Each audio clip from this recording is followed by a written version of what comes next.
My son found the camera before I found the nerve to open my dead wife's closet. He was standing on the cedar bench under her dresses, one hand braced against the wall, flashlight in the other, when he looked down at me and said in a voice so quiet it nearly stopped my heart, "Dad, why is there a camera in Mom's air vent?" For one suspended second, the sentence would not enter my life. The morning had begun almost gently. That was the first lie.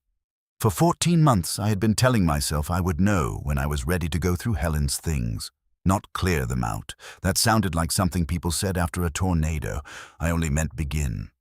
Fold what needed folding, set aside what church donation might take, decide what the boys might want to keep. Practical work, grown work, the kind of work other people mistake for healing.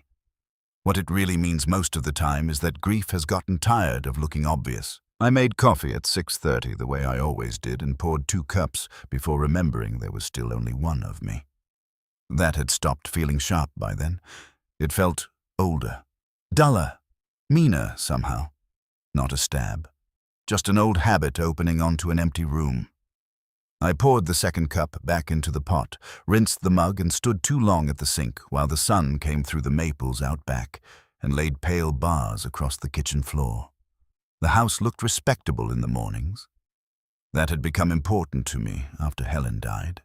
I kept the hall runner straight, the brass on the front door polished, the flower beds trimmed, the framed photographs dusted.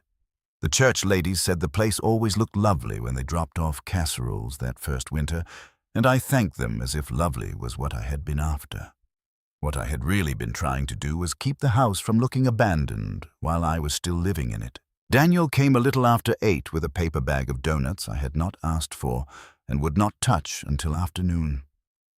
He was 38 taller than me by an inch lean through the shoulders, careful with his hands. He had Helen's watchfulness and my bad habit of speaking only when he thought the words were worth the room they took up. Of my 2 sons, he was the one more comfortable fixing a bad hinge than pretending silence meant nothing. He stood in the doorway, holding the bag, and said, "You sure about today?" I stepped aside. "No," I said, "but I'm tired of saying next week." He gave me a short nod and came in.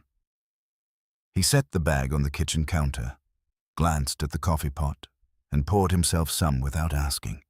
That was one of the things I loved about him. He moved through the house like a son, not a guest.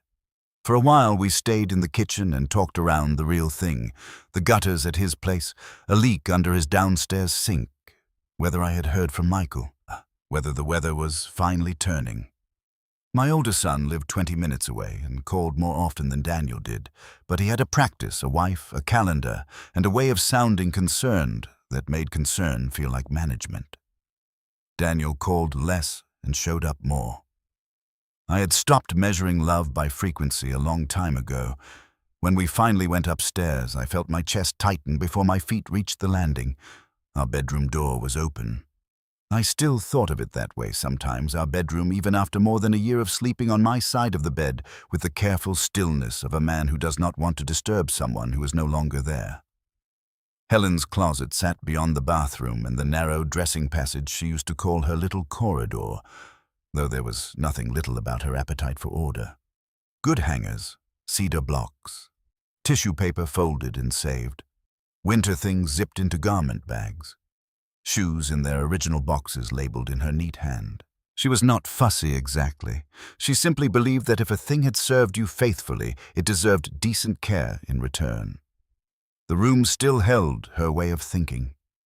Before I opened the closet door all the way, I caught the smell of cedar and the faint powdery trace of the perfume she wore to church and funerals and nowhere else, because she always said strong scents belonged in rooms where people had earned the right to breathe them.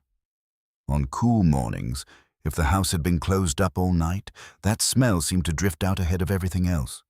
It was not strong enough to feel supernatural. It was strong enough to feel cruel. I reached past the light switch and touched the door frame first. That had become a private ritual I never admitted to anybody. Not because it meant something mystical, because in the first weeks after Helen died, there were mornings, When I would stand there unable to go in and resting my hand on the wood gave me one small physical fact to steady myself against. The frame was always there, solid, chipped near the bottom where the vacuum had struck it years ago. Cool in the morning, warmer in the afternoon. A real thing in a room that had become too full of absences. Daniel stayed half a step behind me, giving me space without making a performance of it. The closet looked the way it had looked the last time Helen had truly used it. Her blue wool coat hung in its zippered garment bag on the far left, protected from dust as if winter might still ask something of her. Her cream cardigan was folded on the upper shelf. 2 pairs of low-heeled shoes sat beneath dresses she no longer needed. A small wicker tray on the built-in shelf held her hand cream a packet of tissues and the little brass dish where she used to drop her earrings at night. Her black church hat still rested in its box with the worn corners. The tissue paper inside some of the shoe boxes had yellowed slightly at the folds. Nothing in there had been neglected. That was not the same thing as touched. I had vacuumed the floor, dusted the shelves, straightened what looked crooked, but I had not done the harder work. I had not opened the garment bag, had not sorted the boxes, had not decided what belonged to memory and what could be given away. I had treated the room like a border I was allowed to maintain but not cross. Daniel set the donut bag on the bedroom dresser outside and stepped in beside me. "Where do you want to start?" I looked around the closet as if the answer might be written somewhere among the hangers. "Maybe the shoes," I said. "Those seem manageable." It was a foolish thing to say about your dead wife's shoes, but grief makes fools out of practical language.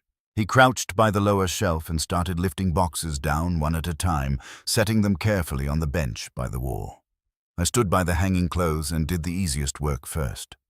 Slid hangers apart, checked labels, took down a scarf, folded it, set it aside. My hands knew how to do quiet things. They had learned that after the funeral. Fold the program, stack the sympathy cards, sign the forms, carry casseroles to the freezer. Quiet work gives a man the illusion that if he moves carefully enough, he can avoid the one thing that will break him. I found one of Helen's silk blouses, the pale green one she wore the spring we drove to Asheville for our 40th anniversary, and held it too long. Little pearl buttons down the front. I remembered standing outside a restaurant waiting for our table while she reached up with both hands to pin her hair because the wind kept blowing it loose, and I remembered thinking with no ceremony around it at all that even after 40 years there were still moments when looking at my wife felt like private luck. That memory hurt in the old clean way. The newer pain had not arrived yet. Daniel had opened 3 shoe boxes by then and was checking the labels against what was inside, not because he needed to, but because he was giving me time to stand there with a blouse in my hand and not call it what it was. He was good at that. Helen used to say he had a carpenter's soul. He let damaged things keep some pride while he worked around them. I laid the blouse over my arm and reached for the zipper of the blue garment bag. That coat had been hanging there since the winter before Helen died. She wore it to a Christmas concert at church, and then again once in January, when we drove to see a specialist 2 towns over because her oncologist wanted a second opinion on something he said in a voice that tried too hard to sound reasonable. I remembered helping her into the passenger seat after that appointment. She had been tired and angry, in the same breath a combination illness taught her late.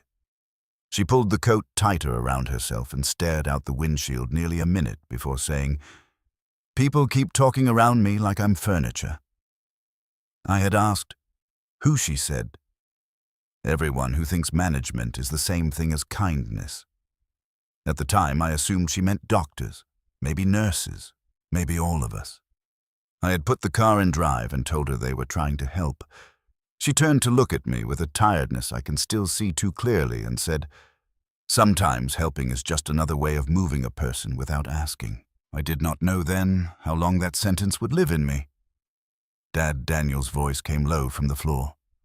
Not alarmed, sharper than before. I looked over. He was still kneeling by the boxes, but he had stopped moving. He was looking upward, not at me. I followed his eyes. The vent sat near the top of the closet wall above the shelf line, painted the same soft off-white as everything else.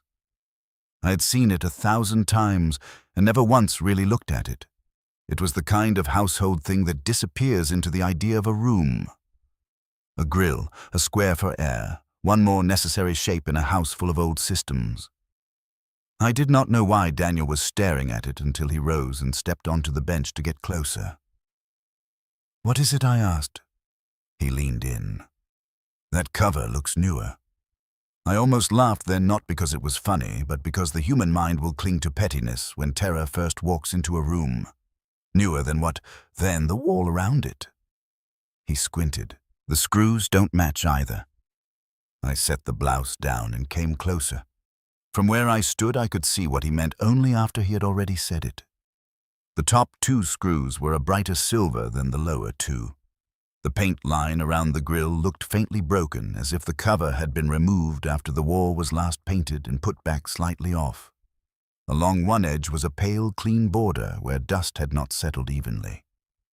"There has to be a reason for that," I said. Daniel did not answer. He reached into his pocket and took out the little flashlight he always carried clipped to his keyring. He angled the beam through the slats. He went absolutely still. I knew before he spoke that whatever he had seen did not belong in my life. "Dad," he said. Something in his voice took the blood out of my hands. "What?" He lowered the flashlight, looked at me once as if checking whether I was standing firm enough to hear it, and then said very quietly, "Why is there a camera in Mom's air vent?" For 1 second, I heard the house louder than I heard him.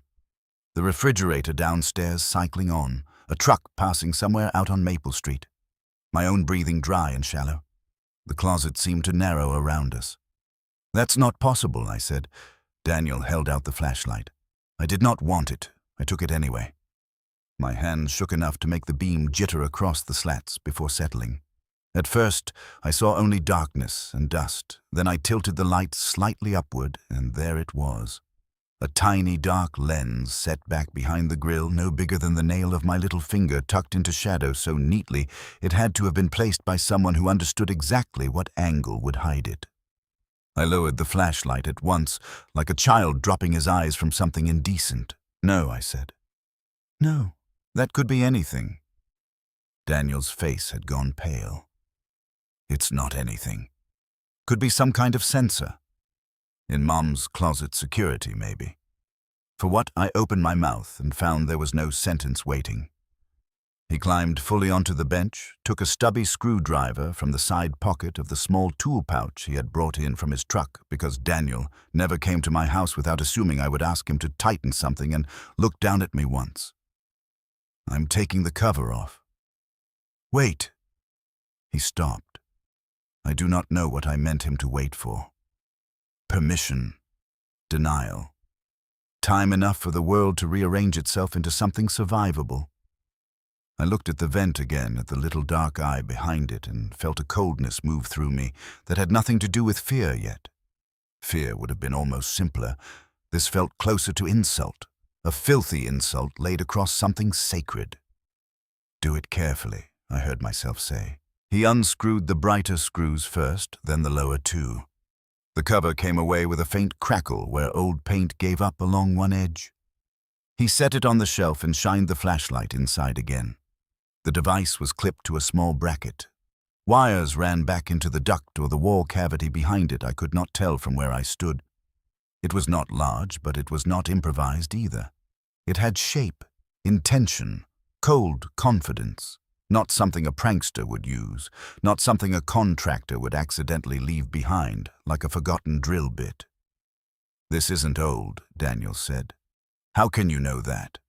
Look at the mount, look at the dust." I did not want to look. I looked. The inside edge of the opening was cleaner than it should have been in some places, and dirtier in others, as if hands had touched around it more than once.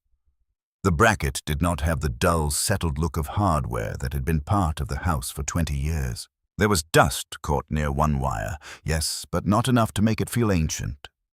Just long enough to stop being new, and nowhere near long enough to belong. I heard myself ask the stupidest question a man can ask when truth is already standing in front of him. What would anybody be watching? Daniel looked at me then, not impatiently, tenderly.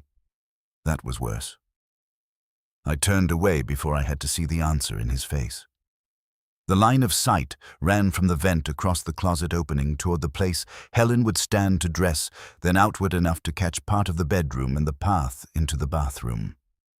If the closet door stood open, and it often had, because Helen hated trapped air around her clothes, the device would have seen into the little corridor between spaces where a woman lives most unguardedly. Reaching for a blouse, taking off earrings, pulling on stockings, stepping toward the sink, counting out pills one-handed when treatment left her weak. Something tore in my chest, then not physically but with enough force that I had to set my palm flat against the wall. Helen standing there in the half-light one late afternoon holding a pair of shoes and saying, "Did you move these?" I had been in the bedroom buttoning a shirt. No. She stood very still. "I thought I left the brown ones in front." "You probably did." That's not what I asked. I had come in, then annoyed because illness had made small things heavier, and I was tired too, and tiredness is not noble just because grief comes later. "Honey, maybe." Becca straightened something when she was here. Her mouth tightened. I wish people would stop straightening my life. I had laughed a little, trying to soothe. "It's just shoes." She looked at me for a long beat and then bent to fix them herself. That is usually what people say, right before they start deciding what else is just. I had not forgotten that exchange. I had put it where men put the moments that accuse them lightly and might one day accuse them harder if they keep them too near. Now it came back whole. Dad. Daniel had stepped down from the bench. "Sit down. I'm fine." "You don't look fine." I was not a man who sat down in closets. I sat down anyway on the cedar bench beside the shoe boxes because my knees had become unreliable without consulting me. For a while, neither of us spoke. I kept looking at the open vent and thinking there had to be some version of events in which this was ugly but explainable. A contractor, a previous owner, a security setup I had forgotten, something Michael arranged while I was in the hospital with Helen once. Something any decent mind could still put inside the category of mistake. Then another memory rose, and this one was worse. A Sunday afternoon near the end. Helen in her robe by the bathroom sink sorting through pill bottles. She had become meticulous about them, wrote refill dates on sticky notes, counted tablets, kept a little notebook in the drawer where she logged what she had taken and when. I came in to brush my teeth and she shut the drawer too quickly. "What are you doing?" I asked, making sure things stay where I left them. I smiled, because smiling was easier than hearing what was under her voice. "You've turned into a quartermaster." She did not smile back. "Tom." "Yes." "If I start saying strange things, I need you to tell me whether they sound strange because they are strange or because everybody has already decided I'm tired." I turned then, toothbrush in hand. "What strange things?" She hesitated. "Nothing." "Forget it." "No what?" She shook her head, looked down at the pills in her palm and said, "I'm too tired to explain what I'm not even sure of." I put a hand on her shoulder and told her we'd talk later. We did not.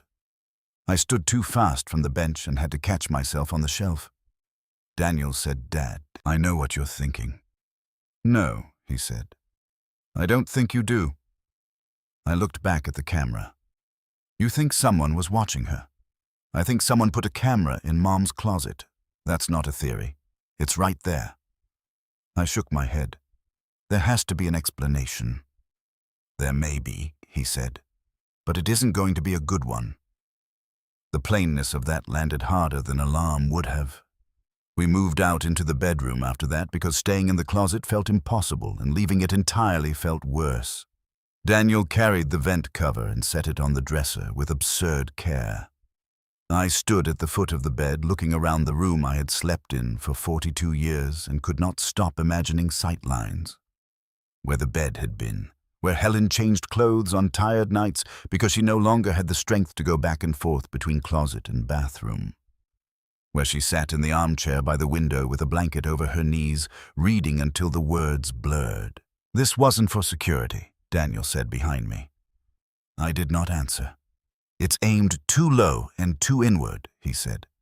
"If somebody wanted general room coverage, they'd put it by the smoke detector or the corner molding.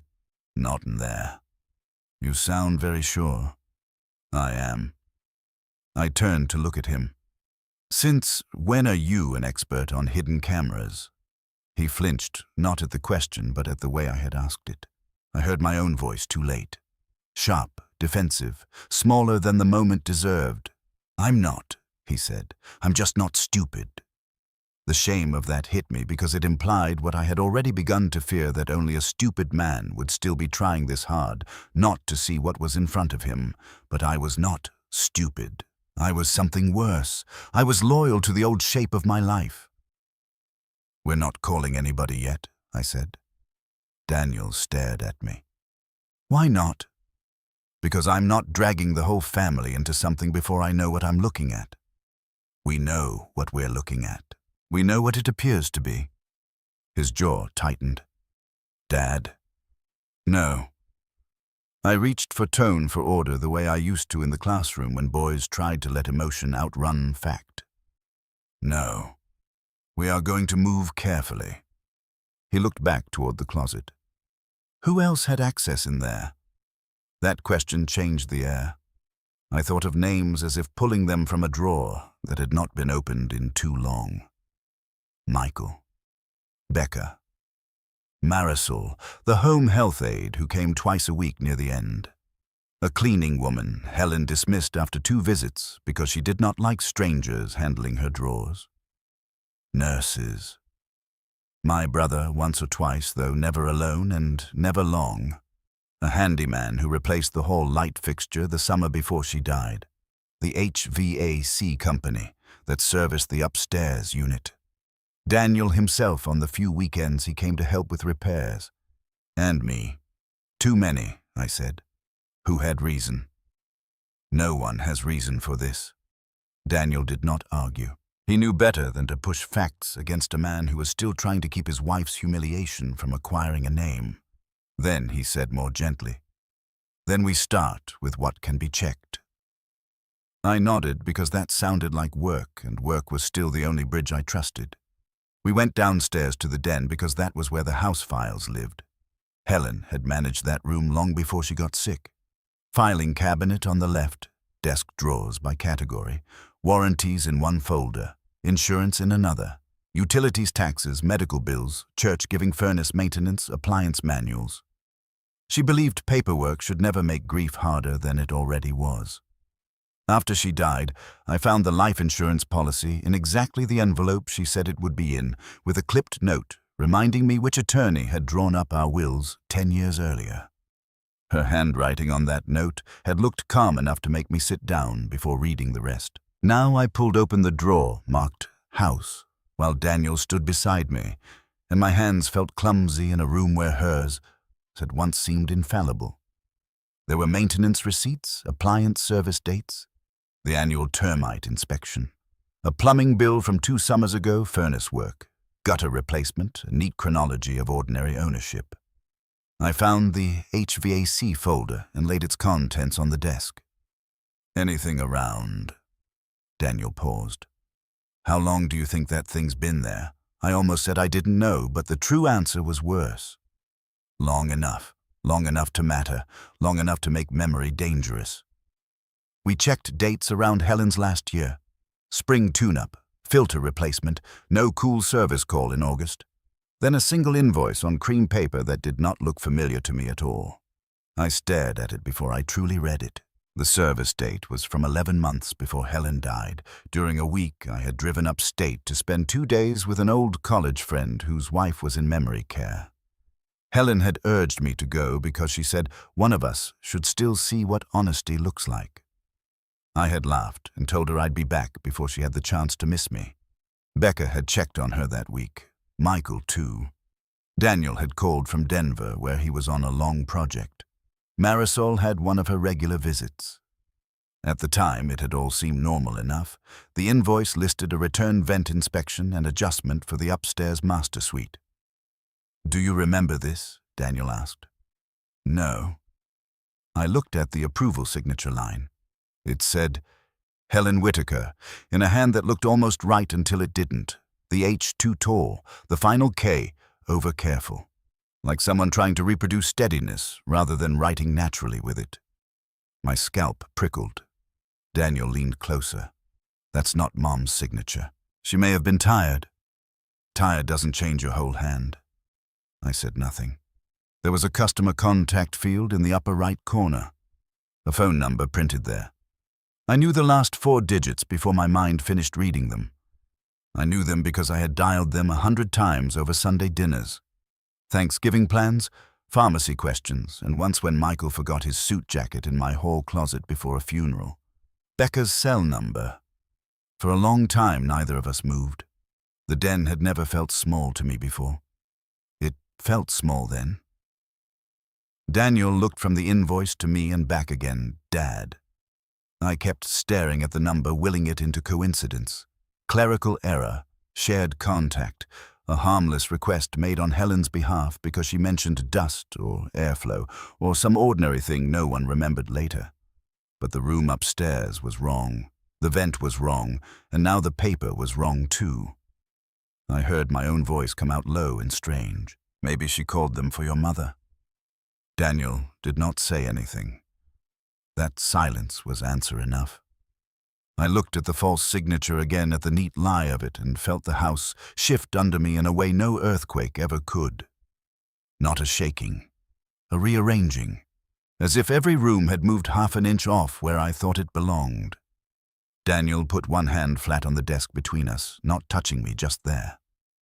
This wasn't random. I wanted to tell him he was wrong. I wanted to say there was still a decent version of events somewhere.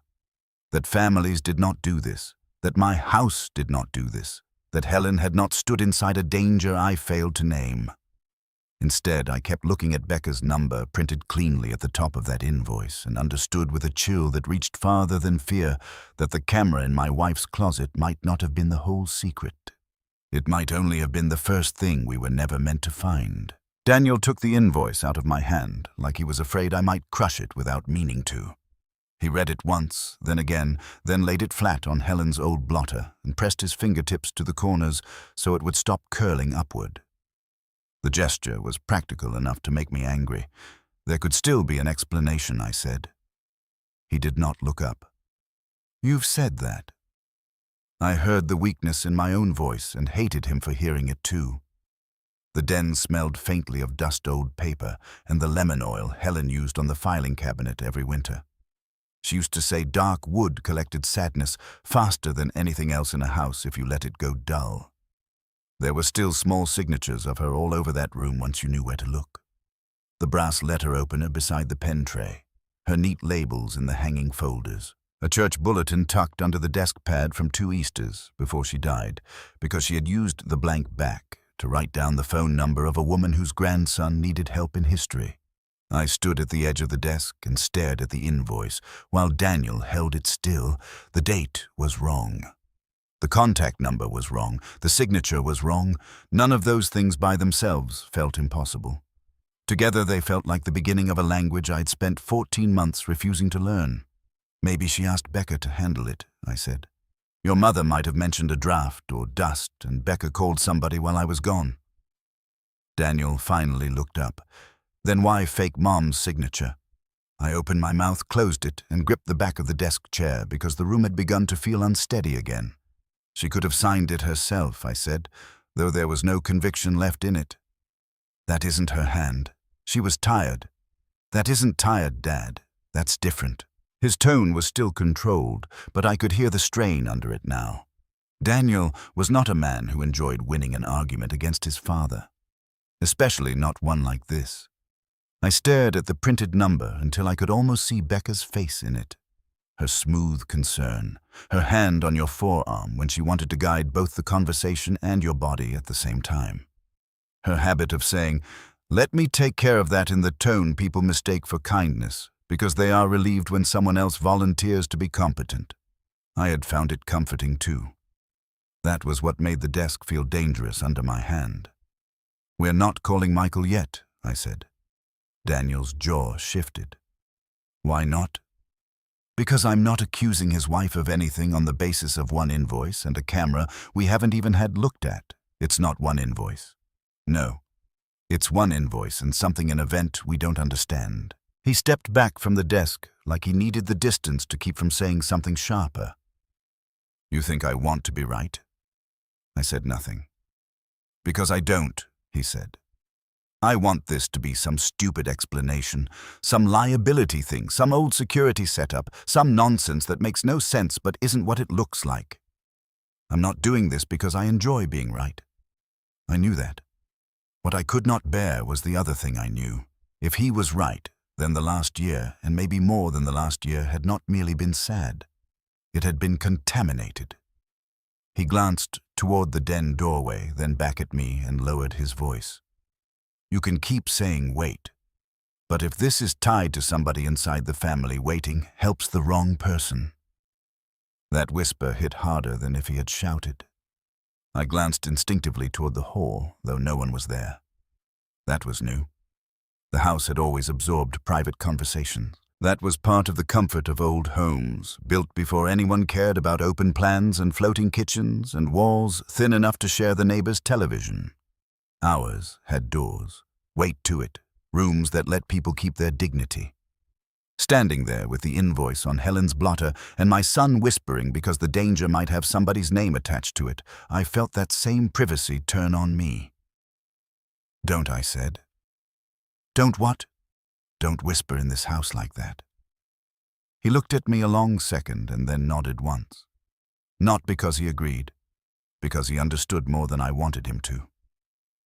I took the invoice and slid it into a manila folder, then pulled it right back out, because hiding it felt foolish. In the end, I laid it flat again and smoothed it with my palm.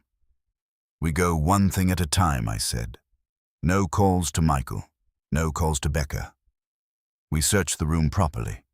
Then we decide." Daniel let out a breath through his nose. Fine. It wasn't agreement. It was triage. We went back upstairs with the invoice between us like a third person. The bedroom did not feel like our bedroom anymore. Not fully. Nothing dramatic had changed in the room itself. The bed was made. The reading lamp still sat on Helen's side, its shade a little crooked because she had bumped it once with a hardback novel and I had never gotten it quite straight again. One of my cardigans hung over the chair by the window. On the dresser stood the framed photograph of the two of us at Michael and Becca's wedding, Helen in navy and pearls, me looking like a man stunned by his own good fortune. The house itself had not changed. My reading of it had. Daniel picked up the vent cover from the dresser and turned it in the light. "You see this?" He angled it toward the window. There were faint scrape marks near two of the screw holes. Not dramatic, the kind of damage most men would never notice until it needed to mean something. "It's been off more than once," he said. "You don't know that. Then why does it look handled?" I took it from him, turned it over, and hated how quickly my mind began fitting it into the shape of deliberate access. Hands, tools, someone standing where I had stood that morning, lifting the cover, reaching inside, doing patient ugly work in the private air of my wife's room. I set it back down. The closet seemed to draw us toward it whether I wanted it to or not. Daniel went in first. He crouched by the shoe boxes while I stood near the hanging clothes with one hand resting uselessly on the blue garment bag. I watched him lift lids, compare labels, and set things aside. Helen's handwriting ran across the boxes in neat little identities. Brown pumps, navy flats, black evening sandals, church shoes. The labels made the room feel even more like her. Orderly, specific, mildly amused at the chaos of the world. She had been a woman who believed most things in life could not be controlled, but the things that could be controlled ought to be kept where they belonged. I do not know how long Daniel spent at it before he made the low sound in his throat that meant something small had gone wrong. What, I asked. He held up a box. These aren't the right shoes. I stepped closer. The lid in Helen's hand said brown pumps. Inside sat navy flats. That alone might not have meant much in another house. People put the wrong lids on things. They set a box down somewhere and fix it later. But Helen did not mislabel shoes. She did not mix boxes. She folded old tissue paper back in the same pattern because she said opening a package should never feel like discovering a wreck. Maybe she switched them, I said. Daniel did not answer. He lifted the shoes out carefully and peeled back the tissue paper. Under it lay a folded bank statement copy. For one hard second, neither of us moved. The paper was not tucked the way a slip gets lost by accident. It was flattened under the inner layer of tissue hidden in haste, but not carelessly. Put there by someone who expected drawers to be checked and ordinary places to be searched. Daniel looked up at me. She hid it. My mouth had gone dry. Let me see. He handed it over. It was from one of our joint accounts, dated 5 months before Helen died. I read only enough to know it was copied, not original, and that there were 2 withdrawals I did not remember. Not so large they would have set off immediate panic. Large enough to matter if repeated. At the bottom, a notation showed correspondence preferences had been changed that same month. I did not yet know exactly what any of it meant. I knew only this: my wife had hidden a bank statement under tissue paper in a mislabeled shoebox. The room went silent around that fact. I sat down on the cedar bench because the floor felt too far away. Daniel stayed crouched, one forearm on his knee, watching me with the same stunned restraint he had worn since the vent. She thought somebody would look in the drawers, he said. The sentence was simple. That was why it landed so hard. I looked down at the paper in my hands and felt the slow, heavy rise of shame from somewhere deep enough that language did not meet it right away. Helen had not put that statement there because she was forgetful. She had not put it there because she was confused or dramatic or losing hold of ordinary life. She had put it there because she wanted something kept from someone. And the room I sat in was the room where I had told myself again and again that whatever troubled her near the end belonged mostly to illness. A memory came back then with such force I had to close my eyes. It had been raining that day, not storming, just a steady spring rain on the bathroom window. Helen came into the kitchen holding her pill organizer and asked if I had seen the refill slip for her anti-nausea medication. I said no and helped her look. We searched the counter, her purse, the side table in the den, the desk upstairs. Finally, she found it in the bathroom drawer, under 2 hand towels where she insisted she would never have put it. I remembered standing in the doorway while she held the slip between 2 fingers and stared at it. Maybe you were distracted, I had said. She turned her head slowly. Tom, I know what distracted looks like. You've got a lot on your mind. Yes, she said. Which is why I'm trying very hard not to be treated like a woman who can't tell when something is moved. I had crossed to her then and kissed her forehead the way a husband does when he loves his wife and wants the world to soften around her. Nobody is treating you like that. The look she gave me then had not been anger exactly. It had been loneliness wearing patience. Now in the closet, that look returned to me and changed shape. Daniel said quietly, Dad. I opened my eyes. He nodded toward the upper shelf. What about the travel case? Helen's leather jewelry case sat tucked behind a stack of winter scarves, dark red with brass corners worn smooth at the edges. She used to pack it for overnight trips or holiday stays at my sister's. After she got sick, it stayed in the closet because she no longer trusted herself to keep track of jewelry she might have to remove in a hospital room. I had not touched it since putting it back there after the funeral. I reached for it and brought it down. The zipper stuck at first, then gave. Inside the padded slots where rings once sat were empty except for a pair of pearl studs wrapped in tissue. In the side pocket lay 3 folded papers, a little brass key, and a flash drive I did not recognize. Daniel leaned closer while I unfolded the papers on the bench. The first was a pharmacy printout. Refill history for 2 of Helen's prescriptions. The dates did not line up. One anti-anxiety medication showed a refill earlier than the prior bottle should have run out. A pain medication listed a partial pickup on a day Helen had been home in bed all afternoon, and I had left only long enough to collect soup from the church office. The second paper was an insurance request form for duplicate policy materials. The third was a handwritten list of passwords and account notes in Helen's hand, some crosted through some underlined twice. At the bottom, she had written, "Call first, do not send." "What does that mean?" Daniel asked. I was staring at the brass key. I knew before I admitted I knew it. The little filing drawer on the right side of Helen's desk had not been opened since she died because I assumed it held old warranty cards or scraps she never got around to sorting. It always stuck, and I had told myself I would oil it one day. I looked at Daniel. "Come on." Back downstairs, the house felt as if it were listening. The thought embarrassed me, even as it crossed my mind. I was a retired history teacher, not a man given to melodrama. Houses are timber and plaster and old copper pipes. They do not listen. But they do hold repetition, and repetition can begin to feel like intention when enough of your certainties rot at once. We went into the den, and I slid the key into the small side drawer. It turned easily. That was somehow more upsetting than if it had resisted. Inside lay copied account pages, 2 sealed envelopes, and a folded sheet of cream stationery, torn from the pad Helen kept in the kitchen drawer, or for thank you notes and sympathy cards. The account pages matched the bank statement pattern. Upstairs, transfers, withdrawals, small adjustments, changed instructions. I could feel the shape of something spreading without yet seeing the whole stain.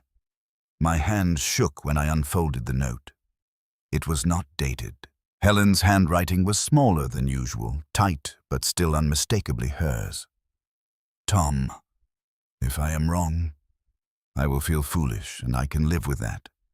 What I cannot live with is being made to feel foolish on purpose, because someone keeps getting to my papers before I can keep them straight. Things are being moved, not all the time. Just enough. I do not know yet whether it is carelessness, pity, or something worse. Please do not let anyone tell you I am imagining every small thing. Small things are how a person learns whether she is safe." I read it once and then again because the first reading had been too much like being struck. The room blurred. Daniel said my name, but it sounded far off. I sat down in Helen's chair and put the note on the blotter because I was suddenly afraid I might crush it in my fist. My breathing had gone shallow.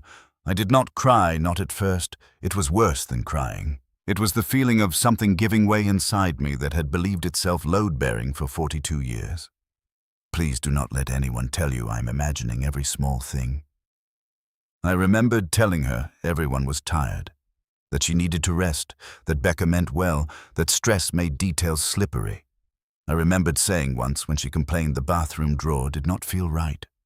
Honey, between the nurses and the boys and Becca coming through, things get moved. It doesn't mean anything. It doesn't mean anything. I put my hand over my mouth. Daniel stepped closer but did not touch me. That mercy nearly broke me worse. After a while I heard myself say I should have listened. He did not offer me the kindness of contradiction. That was another mercy. I did listen, I said, and the moment I said it, I knew I was speaking for my own sake, not hers. I heard her. I could not finish because the sentence had only one ending and I could not bear it. I just explained her back into silence. Daniel leaned one hand on the desk. "Dad." I looked at him. His face had gone softer than I had seen it since he was 16, and his dog got hit by a truck 2 days before Christmas. "This isn't all on you. It was not enough. It was more than I deserved." I told her Becca was helping, I said. "Do you remember that weekend after the infusion when your mother got upset because the medicine drawer was different? I told her Becca had just straightened it. She probably had. That's not the point." He said nothing. I picked the note up again and read the last line one more time. "Small things are how a person learns whether she is safe." That was Helen all over, not dramatic, not vague. precise in ways people often dismissed because her precision arrived in domestic forms. A misfolded towel, a drawer left a quarter-inch open, shoes not where they should be, paper shifted beneath a stack. She never believed small things were small. She believed they were evidence of how a life was being handled. I had admired that about her for decades. Then, in the one season when it mattered most, I had mistaken it for fragility. Daniel turned toward the doorway and lowered his voice again. "We need somebody to look at the device." The whisper scene repeated itself, but this time I did not stop him. He went on, quieter still. "Not a patrol officer, not somebody who comes in here and shrugs, somebody who knows what they're seeing." I thought of the note in my hand, of the vent, of the invoice with Becca's phone number on it, of the hidden key from the jewelry case. Then I thought of Michael, because once something reaches the family, it starts changing shape in everyone's mouth. Michael would ask for facts, for sequence, for context. He would not be wrong. He would also be married to the woman whose number sat on that invoice. "Who?" I asked. "Private investigator," Daniel said. "Retired detective. Somebody like that." "You know one?" He hesitated. "A friend at work used someone last year when his uncle got taken advantage of by a caregiver. Elder financial abuse case. Her name is Evelyn Price." I looked down at Helen's note again. "Please do not let anyone tell you I am imagining every small thing." "All right," I said. He pulled out his phone. "You want me to call?" "No." I held out my hand. He gave me the phone. The number sat in his old messages. I stepped into the hallway outside the den and closed the door most of the way behind me before I dialed. I do not know why I wanted that extra privacy. Habit, maybe. A belief that painful things ought to be given a room of their own. A woman answered on the third ring. Her voice was older than I expected and flatter in a way I trusted immediately. "Price." My mouth felt stiff. "My name is Tom Whitaker. My son was given your number by a friend. I think—" I stopped because saying it plainly seemed to commit me to a world I was not ready to live in. "I found something in my house I need looked at." There was no fake concern in her voice. No soft cooing. No, "I'm sorry to hear that." Just a measured, "What did you find?" I told her about the vent. Not everything. Not yet. Only the facts I could bear to hear out loud. Hidden camera, closet, wrong screws, possible installation during my wife's illness, invoice that did not make sense. She interrupted only once. "Do not remove the device if you haven't already. We took off the cover." "That's fine. Don't touch the mount wiring or bracket. Don't call extended family. Don't confront anyone tied to the access history." Something in the speed and certainty of that made my pulse kick harder. "You think it matters?" "I think hidden cameras in a dying woman's private dressing space are not home improvement." The hallway seemed to narrow. "I can be there in 45 minutes, she said. "You and your son only. Keep the room as is." When I went back into the den, Daniel looked at my face and knew before I spoke. "She's coming," I said. He nodded, then he looked at Helen's note in my hand and asked the question I had been avoiding, even from myself. "Do you think Mom knew who it was?" I stared at the paper a long time before answering. "No," I said. "If she had known, I think she would have written the name." "You sure?" "No," I said again. That was the more honest answer. We spent the next 40 minutes in a state I can only call suspended labor. The instinct to act and the fear of acting wrongly pulling in opposite directions at the same speed. We did not touch the vent again. We did not put anything back. We moved through the house, carefully gathering what we had already found into one place in the den. The shoebox with the wrong shoes, the copied bank statement, the jewelry case and its papers, the little key, the account pages from the drawer, Helen's note, the invoice. Ordinary daylight in the house kept offending me. Sunlight on the kitchen floor, the kettle by the stove, a dish towel over the oven handle. Michael's 8th grade baseball photo still on the sideboard, because Helen always said adolescence deserved mercy and therefore permanent display. None of it looked like the sort of place where a wife would need to hide papers in a shoebox and write notes to prove to her husband she was not imagining things. At one point, I found myself standing at the downstairs bathroom sink washing my hands, though I had not touched anything dirty. The mirror showed a man older than I had felt 5 hours earlier. Pale around the mouth, grooves at the corners of my eyes I did not remember earning. For one irrational moment, I thought of Helen seeing that face and knowing before I did that we had crossed some private line from which decent explanations do not return. When the doorbell rang, both Daniel and I flinched.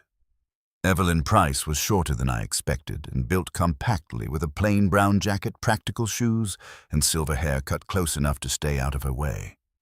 She carried no dramatic case, only a canvas satchel and a yellow legal pad tucked under one arm. She looked like the kind of woman who could either appraise a roofline or put a handcuff on you without changing expression. Inside the foyer, she listened while I repeated the essentials. Her eyes moved over my face, once Daniel's once, then to the staircase. "Anyone else informed?" she asked. "No." "Good." She put on thin nitrile gloves without ceremony and said, "Show me." Upstairs, she paused in the bedroom doorway and took in the room as a whole before she looked at the closet. I noticed that immediately: the armchair, the path to the bathroom, the position of the bed, the dresser, the line of sight through the open closet door. Then she stepped inside and studied the vent without touching it. Daniel pointed out the screw mismatch and broken paint line, maybe to prove he was not some hysterical son seeing ghosts in dust. Evelyn nodded once and made 2 notes on her pad. She stood on the bench to get closer, shined a compact pen light into the opening, then stepped back down. What I asked. She looked directly at me. "The vent cover has been removed more than once." My throat tightened. "You can tell that already. The screw-wear paint-edge dust pattern and the way the bracket's been seated." "Yes." I heard Daniel let out a breath he had been holding. Evelyn looked back toward the vent. "Placement is deliberate." "For security?" I asked. "No." That single word changed something fundamental in me. She pointed without touching. "If somebody wanted generic room coverage, there are better positions. If somebody wanted door traffic, there are better positions. This is aimed to catch a private movement line between closet, bedroom, and bath. Whoever placed it knew the room and knew the habits of the person using it." My hand tightened around the dresser edge. "You mean my wife?" "Yes." No amount of prior dread prepared me for hearing another adult say it that plainly in my own house. Downstairs in the den, she reviewed what we had found. The invoice first, then the bank statement, then Helen's note. She spent the longest time with the note, not because it was legally strongest, I think, but because it told her what kind of woman Helen had been and what kind of pressure she had been living under. "This your wife's hand?" she asked. "Yes." "You're certain, yes?" She slid the note back toward me with care. She was tracking disturbance before she had a name for it. Tracking. The word cut deeper than if she had said worrying or spiraling. Tracking meant intelligence. Pattern recognition. A mind under pressure, still trying not to be talked out of itself. Daniel told her about the shoebox and the jewelry case. She listened without interrupting, then asked me to show her exactly where the box had been. Back upstairs, she had me stand where Helen would have stood reaching for shoes, then where she would have stood in front of the hanging clothes. She looked into the bathroom and asked who handled medication near the end. "Mostly Helen, until the last couple months," I said. "Then me some. Nurses sometimes. Marisol. Becca, if she was here." Evelyn's eyes moved once across the bathroom sink. The medicine drawer, the mirror angled faintly toward the closet corridor. "She ever say she felt watched?" she asked. I hesitated. Daniel answered before I could. "Not in those words." Evelyn turned to me. "What words?" I looked at the drawer under the bathroom counter. The one Helen used to shut too quickly. The one I had opened and closed 100 times since she died, without understanding I was opening and closing part of a question she had once tried to hand me. She asked me not to let people decide she was imagining small things I said. She said things were being moved. Evelyn waited. I heard myself go on. I thought she meant the usual. Caregivers, family coming through, things getting shifted. Did you believe she was confused? The question held no accusation. That made it easier and harder. Both. I believed she was sick, I said, and tired, and, yes, sometimes confused. Was she? Sometimes, I said. Then, because the truth wanted more exactness than my shame, I added, but not the way I used that word. Evelyn gave a short nod. People being undermined in intimate spaces often start with object placement. Drawers, medicine, papers, shoes. They notice changes. If the people around them explain those changes often enough, the target starts wondering whether she's losing her mind or whether somebody wants her to think she is. I felt Daniel look at me. I kept my eyes on the medicine drawer. In your professional opinion, I said, hating how formal I sounded. What do I do with that? You take it seriously now. That should have comforted me. It did not. We spent another hour moving through the room under her direction. She pointed out where dust had settled differently inside the vent channel, showed us faint compressed marks near the edge where fingers had likely braced. Not fingerprints, nothing that clean. Just the kind of wear domestic surfaces take when someone uses them repeatedly and expects never to be examined. She had Daniel fetch a stepladder so she could inspect the upper edge of the wall and duct line more closely. She checked the hallway utility cabinet and asked whether any spare vent screws or old filters were stored there. None were. When she came back down, she stood in the bedroom and looked toward the closet one more time before speaking. If someone tells you this was for safety monitoring, she said, you should know that explanation does not fit the concealment, the angle, or the lack of documentation. The room seemed to lean toward her words. You think somebody will say that? I asked. Yes. How do you know? Because when people install surveillance in family spaces, they almost always dress it in concern if they get caught. Daniel folded his arms. Falls. Wandering. Memory issues. Exactly, Evelyn said. I heard the word memory and nearly laughed from the cruelty of it. Helen's memory had become the excuse by which I overlooked the evidence she was leaving me. Back in the den, Evelyn studied the financial material again. She was not an accountant, she said, but she had worked enough elder exploitation cases to recognize certain patterns. Duplicate policy requests, changed correspondence preferences, small withdrawals disguised as ordinary household movement. Nothing individually spectacular. Together, worth following. Who handled household paperwork when your wife got weaker? She asked. Helen, mostly, I said. Then me badly. Michael helps with taxes. Becca. Organized things sometimes. The word organized sounded filthy in my mouth. Evelyn tapped the invoice once with her pen. Contact number belongs to this Becca, yes. Relationship, my daughter-in-law. She did not react visibly, but something in the room hardened anyway. Tell me about her access. I told her. Keys sometimes, at least during the worst treatment months. Prescription pickups, meals, receipt sorting when Helen was too exhausted to sit at the desk. Appointment calls, nurse schedules. I heard myself say very good in a crisis. Evelyn's face stayed neutral. That's how they get thanked. I looked at her sharply. She held my eyes one beat too long for comfort. Helpful people in family systems often get granted access without review. Sometimes they deserve it, sometimes they convert it into what Daniel asked quietly. Control, she said. Information, position, sometimes money. The den went silent except for the old wall clock. I looked down at Helen's note again. Please do not let anyone tell you I am imagining every small thing. Another memory surfaced, then one I had not wanted for months because it made me feel useless.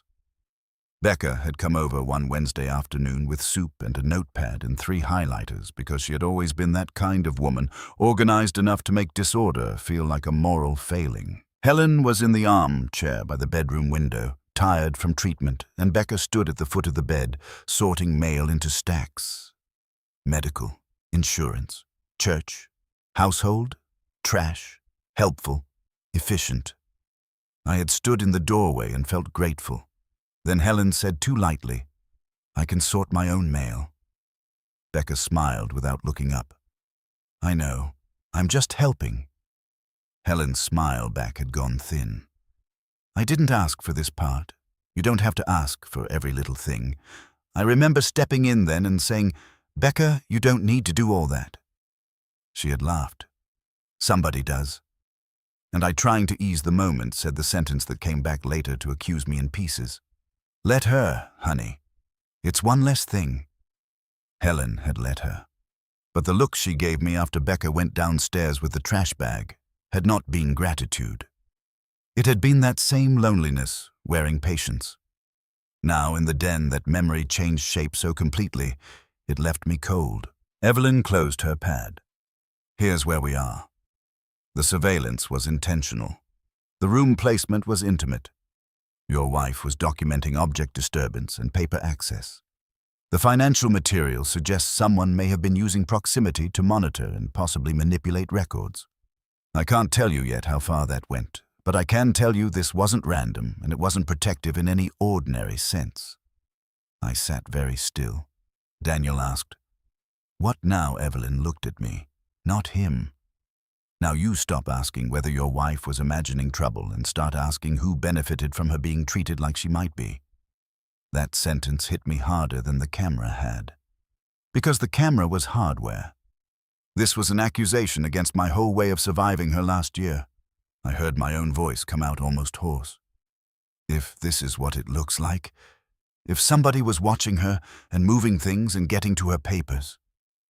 Evelyn waited. I looked down at Helen's note. The paper trembled once in my hand. Then she was trying to tell me. No one contradicted that. The afternoon light in the den had shifted gold, by then the same kind of light Helen used to notice from the kitchen window and call decent. I felt something terrible and quiet settle into me. For 14 months I had preserved her room as if preservation itself were love. I had dusted her bottles, straightened her hangers, left her coat zipped against time. I had told myself that whatever confusion had gathered at the end belonged to sickness medication, the rude blur of being mortal in a body under siege. Now the note in my hand and the device in the vent and the invoice with Becca's number on it were saying something else. Helen had not simply grown secretive because she was dying. Helen had been hiding things because someone was watching her, and worse than that.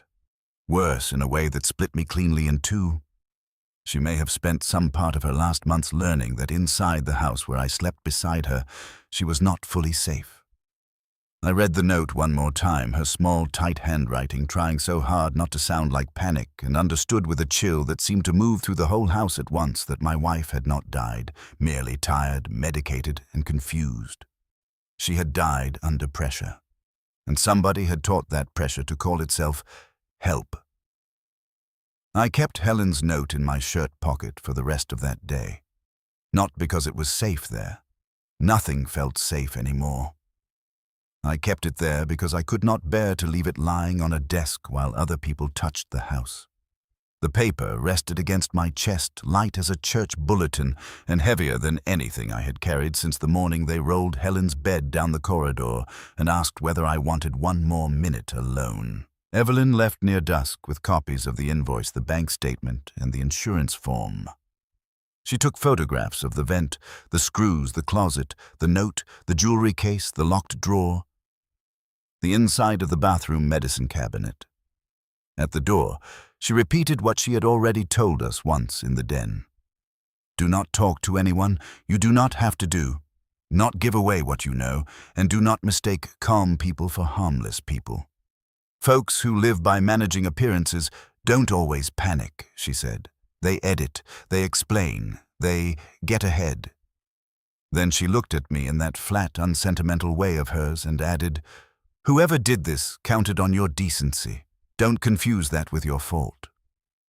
It was a generous sentence. I was not ready for it. After she left, Daniel stood in the foyer with his keys in his hand and asked if I wanted him to stay. I said no too fast. He gave me the look grown sons reserve for aging fathers when they suspect pride is about to put on the clothes of strength and walk itself straight into danger. "Dad, I need the house quiet for a while." He glanced toward the staircase. "This house?" There was no malice in the question, just stripped honesty. "Yes," I said. He slid his keys back into his pocket. "Then I'm staying." I might have argued on any other day. But the thought of the rooms upstairs settling into darkness while I moved through them alone with a hidden camera still in my wife's vent and Becca's number on an invoice in the den felt less like grief than exposure. I nodded once. We ate standing up in the kitchen because sitting down for a meal would have required us to admit we were still people who had ordinary appetites. Daniel heated canned soup. I cut bread I never really tasted. The kitchen light made everything look too bright. The fruit bowl Helen used to refill before it was empty. The yellow dish towels folded over the oven handle, the calendar by the pantry with scenic church fundraiser photographs I had not yet replaced, though the year was already running out. Daniel leaned against the counter and said, "You have to bring Michael in." I buttered bread I was not hungry for. "Tomorrow. You think waiting makes this easier?" "No. I think I need one night before I sit across from my son and tell him there was a camera in his mother's closet and his wife's number is on the service invoice." Daniel said nothing for a moment. Then quietly, "He may already know pieces." The knife stopped in my hand. "Know what pieces I don't know." He looked past me toward the dark hall, but there were times he'd get that look. What look? The one he gets when he thinks the only way to keep the peace is to pretend something didn't happen. I set the knife down. Michael was 7 years older than Daniel and had been born old in certain ways. Orderly. Careful. Fond of correct phrasing and completed forms. He grew into the kind of man people trust with taxes, wills, and bad news because he never let his own feelings reach the surface before the paperwork was sorted. I used to think that meant steadiness. Later I understood it could also mean a dangerous reverence for surfaces. "You should have said something before I said." Daniel's mouth tightened. "About Michael or about Becca, or about any of it. About what you noticed." He looked at me for a long time. "You keep saying that like you think I'm the only one who heard Mom ask the same question more than once." The heat rose in my face. He saw it and looked away first, which was kinder than I deserved. We washed the soup bowls. He checked the locks without comment. At 10:30, he stretched out on the couch in the den with a throw blanket because the upstairs guest room had suddenly become too near the bedroom suite for either of us to suggest it. I went upstairs anyway. I do not know why. Maybe because abandoning the room to fear felt like admitting it belonged to the wrong person now. Maybe because I was too old to start sleeping around my own house like a tenant. Maybe because I had slept beside Helen in that room through flu seasons, surgeries, blood work calls, treatment cycles, and nights so bleak the dark itself seemed to be waiting for us to break first. I was not going to let a machine hidden in a vent take the room from me too. I turned on only the lamp on my side of the bed. The light reached the chair by the window, part of the dresser, the corner of the bathroom door, and almost none of the closet entrance. That half-darkness was worse than full shadow. It made every familiar shape seem to pause before becoming itself. I sat on the edge of the bed and listened, the old floor register ticking softly as air came through. A branch touching the gutter outside. Daniel shifting once in the den below. The refrigerator humming. House sounds. Normal sounds.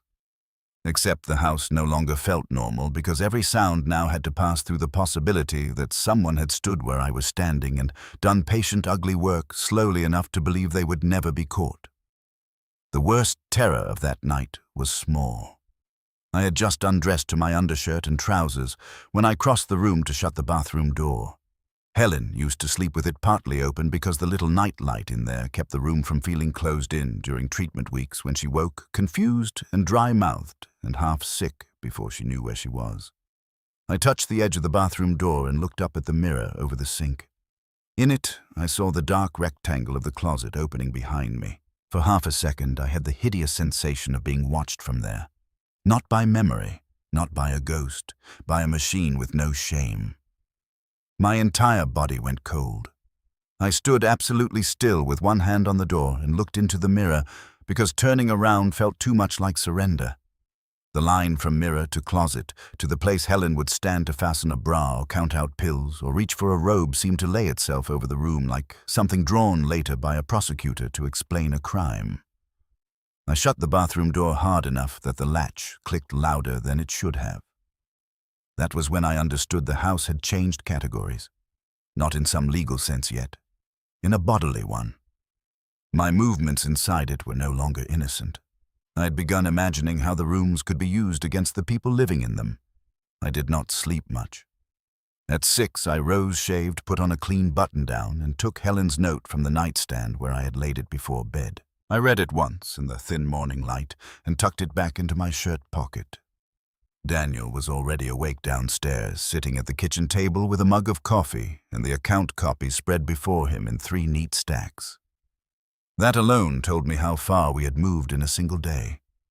My younger son, who hated paperwork and once left an insurance claim unanswered on his counter for 6 weeks after a hailstorm, now had my wife's financial fragments arranged like exhibits. He pushed a mug toward me when I came in. I reheated it. "Thanks." He watched while I drank. "You call Michael, or am I?" "I will." He nodded once. The agreement cost him something. He wanted speed. I could feel it, but he also knew there are calls a father makes himself if he wants to keep any claim on his own house and name. Michael answered on the second ring, sounding half-dressed and professionally awake already. "Dad, I need you over here." He went quiet, one beat too long. "Everything all right?" "No, is it you?" "It's not my heart, if that's what you mean." "Dad, I need you here, Michael." "What happened?" I looked at Daniel, at the stacks of paper, at the early light, on Helen's yellow curtains, and chose my words carefully because for the first time in 14 months, I understood that language itself could preserve evidence or ruin it. "I found something in your mother's room," I said, "and I need you to look at some paperwork." The silence on his end changed quality. "When? Now?" He said he'd be there in 20 minutes. 28 passed before his car pulled into the drive. He came in wearing gray slacks and a blue shirt with the cuffs still unbuttoned, reading glasses hooked in one hand. The look on his face already halfway between concern and administrative readiness. He kissed my cheek in the foyer, the way he had since he became an adult, and said, "What's going on?" Then he saw Daniel standing in the kitchen doorway, and whatever he read in his brother's face made him stop. We took him to the den. I did not start with the camera. I do not know whether that was instinct or strategy, maybe both. I started with Helen's note, because I could not bear to watch one of my sons hear the ugliest part of his mother's last year reduced first to hardware. Michael stood beside the desk while I handed him the cream stationery. He read it once, pushed his glasses up on his nose, and read it again, slower. His expression did not change much, but his shoulders did. They drew inward by a fraction, the way they used to when he was 12, and knew he had missed something obvious in a math problem. "Where'd you find this?" he asked. "In the side drawer of Helen's desk. Locked." His eyes lifted to mine. "Why was it locked?" "We found the key in her jewelry case." He glanced at Daniel, then back to the note. For one moment, I saw only a son reading his mother's fear. Then, the accountant in him stepped forward and started looking for pattern before emotion could swamp him. What else? He asked. Daniel handed him the copied bank statement, then the pharmacy printout, then the invoice. Michael took the invoice last. I watched him recognize the number. He did not say Becca's name immediately. That more than any facial expression told me trouble was already in the room. "That's her contact," Daniel said. Michael kept reading as if the answer might change if he delayed looking up. "Could be she scheduled it for Mom." "That signature isn't Mom's," Daniel said. "Maybe the tech wrote it on a service authorization." Michael looked up, then irritation flashing. "I'm not saying I know what it is. I'm saying we shouldn't pretend we know what it isn't." The air between the brothers tightened. I said, "The camera is upstairs." Michael went very still. "What camera?" No one spoke. He looked from one of us to the other, and I watched the sentence reach him in stages. "In her room," he asked. "In the closet vent," Daniel said. Michael let out one short breath that almost sounded like a laugh. "No." "That was my first answer too," I said. He stared at me. "You're serious?" "Yes." He took off his glasses and cleaned them with his handkerchief, even though the lenses were already clean. It was something he had done since he was 22 and nervous in court, or afraid of saying the wrong thing to a client. Buying time through maintenance. Watching him do it there with Helen's note still on the desk and Becca's number on the invoice made something cold begin to gather shape inside me. "Show me," he said, finally. Upstairs, he slowed at the bedroom door the way I had. The room still had that power. It could make grief look quiet for 1 second before the facts entered. Daniel led him to the closet. The vent cover still sat on the dresser outside. Michael looked from the opening to the bracket to the line of sight and then stepped backward as if proximity itself had become contaminated. "Jesus Christ," he said. No one corrected him. He moved closer again, leaned in, then looked over his shoulder toward the bed, toward the bathroom, and back toward the closet shelf. "That's..." He stopped. "Say it," Daniel said. Michael's mouth flattened. "It's not a hallway angle." No one spoke. There was a bleak satisfaction in hearing it from him. Back in the den, the family system finally began to crack open. Michael sat at Helen's desk and took the account copies one at a time, not because he wanted to, but because that was how he survived. Numbers first, then meaning, then shame if he could delay it long enough. He found it faster than I expected. A rerouted correspondence instruction on one account. Duplicate policy materials requested from insurance during a period when Helen was too sick to be handling forms. 2 small transfers from a savings sub-account into checking inside 3 weeks each, plausible enough to pass as ordinary household movement together, large enough to matter. A draft beneficiary review packet never finalized. 1 bank signature line that looked steadier than Helen's hand had been by then, and another that looked overly careful in a way I was beginning to recognize. Michael stopped on the 3rd page and pressed a finger to a notation near the bottom. "This shouldn't be here," he said. "What?" He turned the page toward me. "Electronic statement duplication to secondary contact." I stared at the line. It meant nothing and everything at once. "What does that mean?" "It means somebody requested duplicate statement access." "To who?" "It doesn't say here." He swallowed. "But it means visibility was expanded," Daniel said. "Expanded to help." Michael shot him a warning look. "I don't know yet." "Then what do you know?" "I know somebody touched their banking preferences." "Which somebody?" Michael snapped then, not loudly, but with years of peacemaking strain underneath it. "Would you shut up long enough to let me read?" The house went silent. Daniel stepped back from the desk and folded his arms. "Funny. That was always your move. Ask for quiet until the ugly thing can pass as complicated." Michael stood so fast, his chair scraped. "You don't get to do that. Not in this house." Daniel's face changed. "This house? You mean the one your wife had keys to whenever she wanted?" "Enough," I said. Both of them stopped. There are still tones a father can summon once in a while if he hasn't wasted them his whole life. I looked at Michael. Did Becca have access to your mother's accounts? He opened his mouth, then closed it.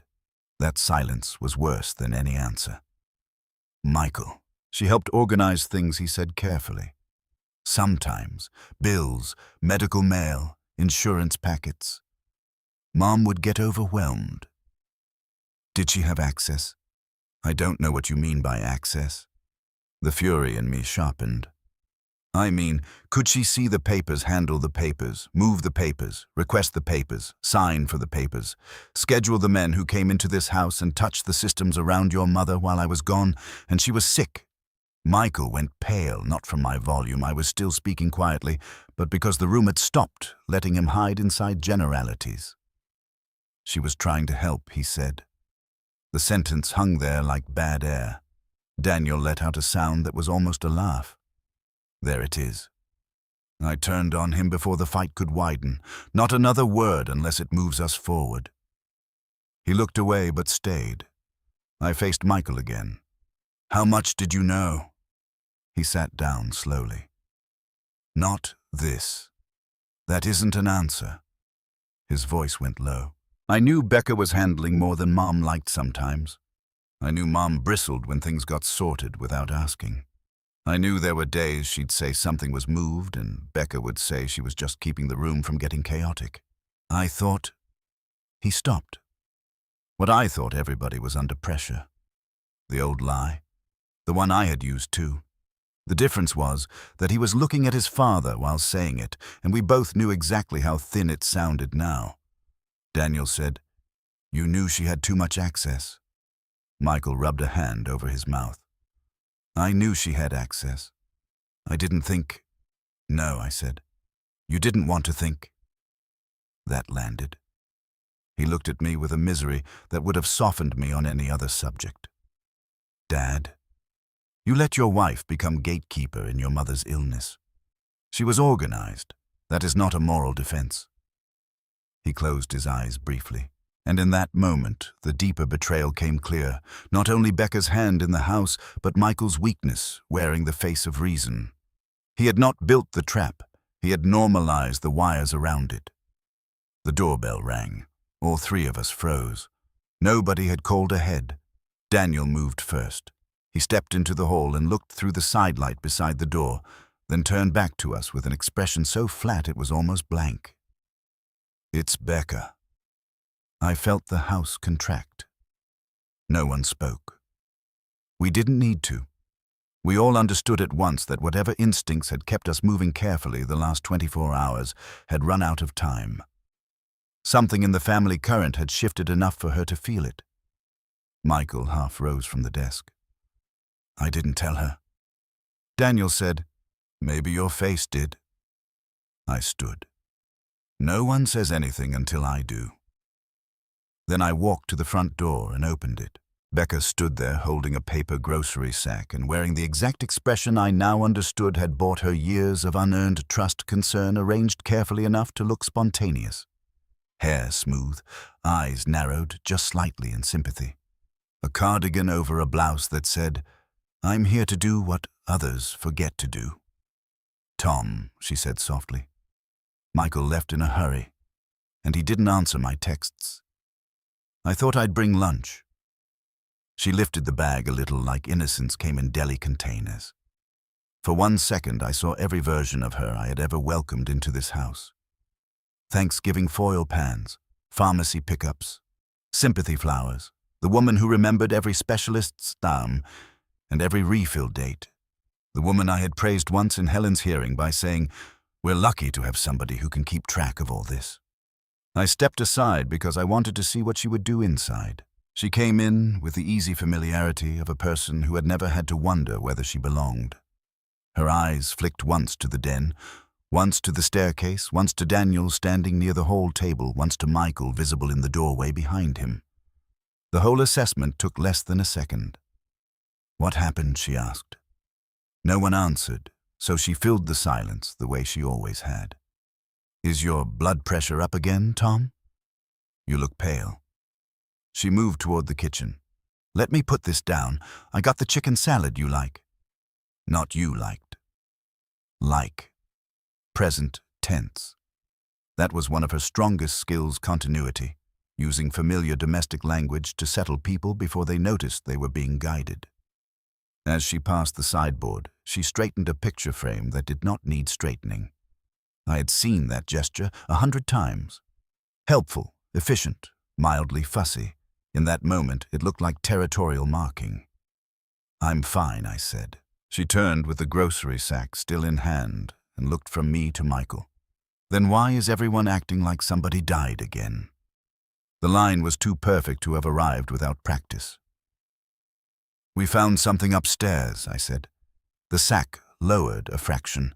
"What kind of something?" "A camera." Nothing visible moved in her face at first. That was perhaps the worst part.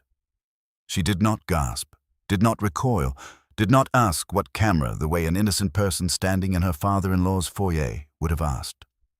She asked, where that single word told me more than any denial. "In Helen's closet vent," Daniel said. Then her reaction came. Controlled, late by half a beat. Not enough for anyone not looking. Plenty for me now. She set the bag down on the hall table and pressed one hand lightly to her chest. "Oh my God." Michael stared at her. She looked at him, then at me, and I watched the calculation begin under the concern. "Tom," she said carefully before everybody panics. Daniel laughed once harsh and cold. "There it is." Becca ignored him. "Before this turns into something it isn't, there may be an explanation." I said nothing. She went on in that calm, therapeutic voice she used on insurance representatives and people she believed were being unreasonable. Near the end, when Helen was having those dizzy spells and getting disoriented after treatment, I looked into some temporary monitoring options, just to make sure she was safe if she fell wandered at night. I didn't want to upset you with it because I knew you'd hear the word monitor and take it personally. The house became so quiet, I could hear the clock in the den. The explanation was plausible. That was what made it dangerous. Michael's face changed first, not into trust, into hope. The ugliest form of hope there is, the kind that reaches for any lesser horror just because it is lesser. "You installed that?" he asked. "I had someone look into it," she said. "I don't even remember whether it was fully functional. It was temporary. It was for safety."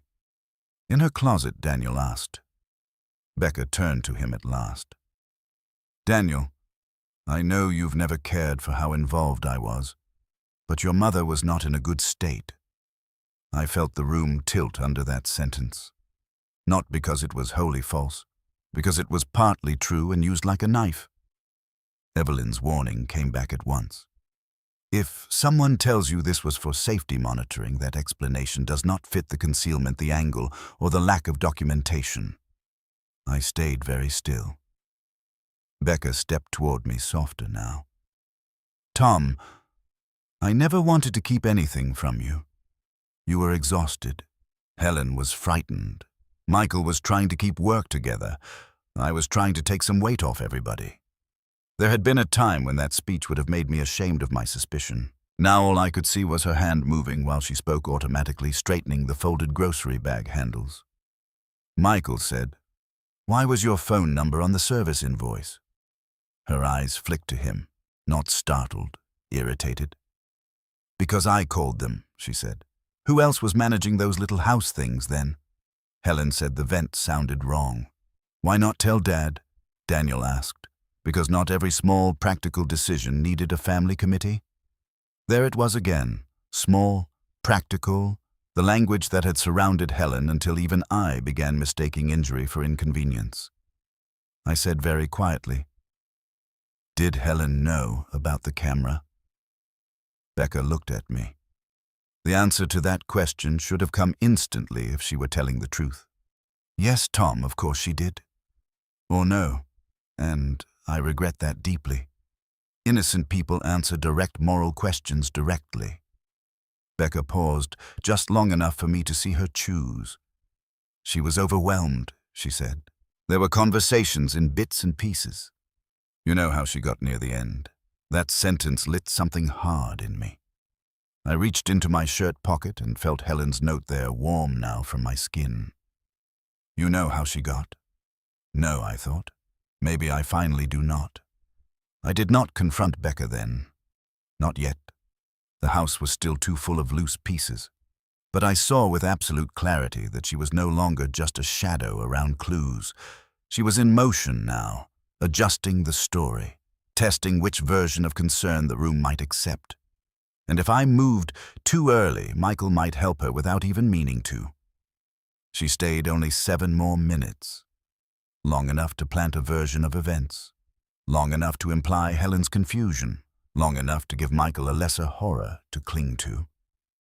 She touched my forearm once before leaving and said, "I know this looks bad, but please don't let grief turn this into something cruel." After the door closed, Daniel muttered, "She came here to plant language." Michael snapped, "That is still my wife." I turned on him so fast, he stopped. "Yes," I said, "and that is exactly the problem." We did not speak for nearly a full minute. Then I said, "Sit down." Something in my tone had changed. I heard it myself. Less hurt, more command. It did not come from certainty yet. It came from understanding that if I did not begin directing the movement of truth inside this house, somebody else would. Michael sat. I remained standing. From this point forward, I said we do not repeat her explanation as fact. We do not tell her what else has been found. We do not tell her about Helen's note. We do not tell her about the account copies or the jewelry case or the bank statement. We do not talk about any of it where it can walk back to her through comfort, habit, or pity. Is that understood? Daniel nodded at once. Michael looked stricken. "Dad, if she's innocent. If she's innocent, facts will help her. If she's not, then your instinct to protect the nearest woman in the room is going to finish what someone started with your mother." That closed his mouth. I leaned one hand on Helen's desk and spoke slowly enough that even I could hear the shape of the man I was becoming. "You are my son. I love you. But if you carry one word of what we find back into your marriage before I am ready, you will be choosing your comfort over your mother's truth. And I will know it." Michael looked down. "I understand," he whispered. I believed he meant it in that moment. Believing he could hold to it was a different matter. By late afternoon, I had made 2 decisions. The first was to call Marisol. The second was to ask Evelyn back before night. Marisol answered on the first ring and sounded startled to hear from me. I had not spoken to her in months. After Helen died, she came to the service, stood quietly near the back in a navy coat with her hands folded over a packet of tissues, and slipped away before the receiving line thinned. I had appreciated that. Some griefs cannot bear too many witnesses. When I asked if she could stop by, there was a pause. "Is everything all right, Mr. Whitaker?" "No," I said. "But I need to ask you something about Helen, something you may remember." She arrived just before 5 in dark slacks and a plain sweater hair pulled back canvas tote over one shoulder. She stood in my kitchen, twisting her car keys in both hands until I offered coffee she did not really want. Daniel sat in the breakfast nook. Michael stayed in the den by request. I did not want Marisol facing too many family eyes at once. People tell the truth better when they do not have to defend their right to speak before the first sentence. I asked about Helen's mood those last months. Marisol answered carefully. Tired, proud, sometimes frightened after treatment, easily chilled, sharp as ever when she had the energy. Then I asked whether she had ever seemed upset about things being moved. Marisol looked down at her mug.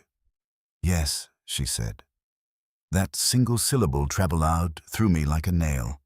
In what way she'd ask if I'd been in her closet when I hadn't, or whether I moved papers in the bathroom drawer. Once she asked if I noticed the vent. "The vent."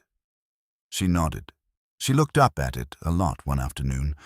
I thought maybe she felt a draft. Did she say anything? She asked if it looked newer to me.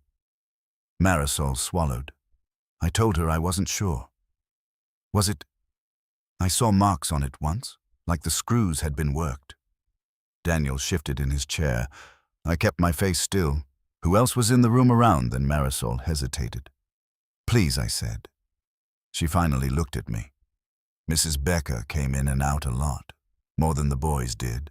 She'd say she was helping with billing or sorting prescriptions or setting aside clothes your wife wasn't strong enough to wear. The phrase your wife carried both respect and distance. It steadied me.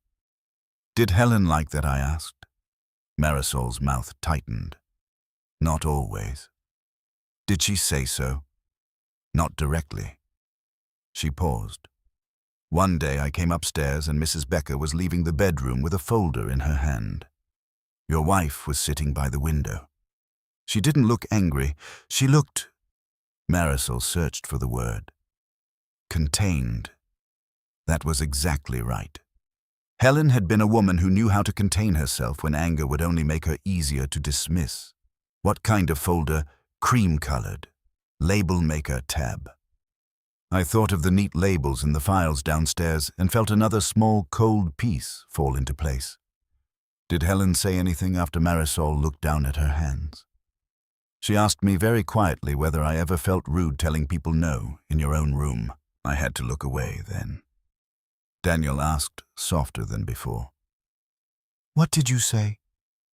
Marisol gave a sad little smile. I said yes. I walked her to the door myself. Before leaving, she reached into her tote pocket and handed me a small folded page from a work pad. Dates in block letters, time in, time out, medication reminders. Her own notes, she explained, from Helen's last month. On one date, she had written ventilator on that same line, Rebecca upstairs with file. I keep old notes too long, she said apologetically. No, I said. You kept them exactly long enough. After she left, I stood in the doorway a while with the page in my hand and the front yard dimming into evening. When I turned back, the hall felt narrower, the stairwell steeper. Every room in the house less like an inheritance and more like a witness stand, waiting to be called. Evelyn returned after dark with a smaller flashlight, a flexible inspection light, and a compact camera on a telescoping mount. She listened to what Marisol had said without surprise and asked only, access to the attic above the closet. Hallway hatch, Daniel said. The attic opening was in the upstairs hall ceiling just outside the linen cabinet. I had been up there maybe 4 times in 20 years. Once for Christmas decorations, once to check a roof leak, once to see if squirrels had gotten in. The last time was after Helen died, when I put away the guest room window unit because doing seasonal tasks felt like a way of preventing the world from noticing I had been widowed. Now, Daniel brought the ladder, Evelyn carried the light, and I stood in the hallway staring up into the dark square above us with the strange certainty that if the house had a throat, this was it. No unnecessary handling, Evelyn said. Slow. Daniel went up first because he was younger and less likely to put a knee through plaster. Evelyn followed halfway enough to angle the light and camera. I stood below with my heart beating hard enough to make me briefly furious with my own age. The attic smell came down at once. Dry wood, old insulation, dust heated and cooled too many seasons, the smell of stored neglect. Daniel's voice floated down low. You can see where somebody crawled. My hands curled at my sides. What do you mean, insulation's flattened? Not all over, just one path. Evelyn said. Toward the master suite. Yeah. I watched the beam of her inspection light move across the dock above, then vanish deeper in. This was the most unbearable kind of suspense because it was almost quiet. 2 people above me in the body of the house. Me below, listening to small sounds I could not control, the scrape of a boot, the whisper of insulation, one murmured word I could not catch, and the knowledge that somewhere overhead was the physical route by which someone had passed over my wife's room as if marriage, illness, age, and privacy were only floor plan problems to solve. Then Daniel said, "There's something here." The hallway stopped breathing. What I asked. Hold on. The light shifted. Evelyn said, "Don't touch it yet. Let me see. A long silence. Then she said very clearly, Mr. Whitaker, this is not your imagination anymore. A few seconds later, Daniel came down the ladder holding a clear evidence sleeve Evelyn had handed him. Inside was a small piece of mounting hardware, part of a transmitter housing or bracket, and something that made the blood leave my face faster than the metal did. A torn piece of floral tissue paper. I knew it immediately. Helen kept that pattern only on the upper shelf of her closet inside the good hat box and under the nicer shoes she wore to weddings and Easter services.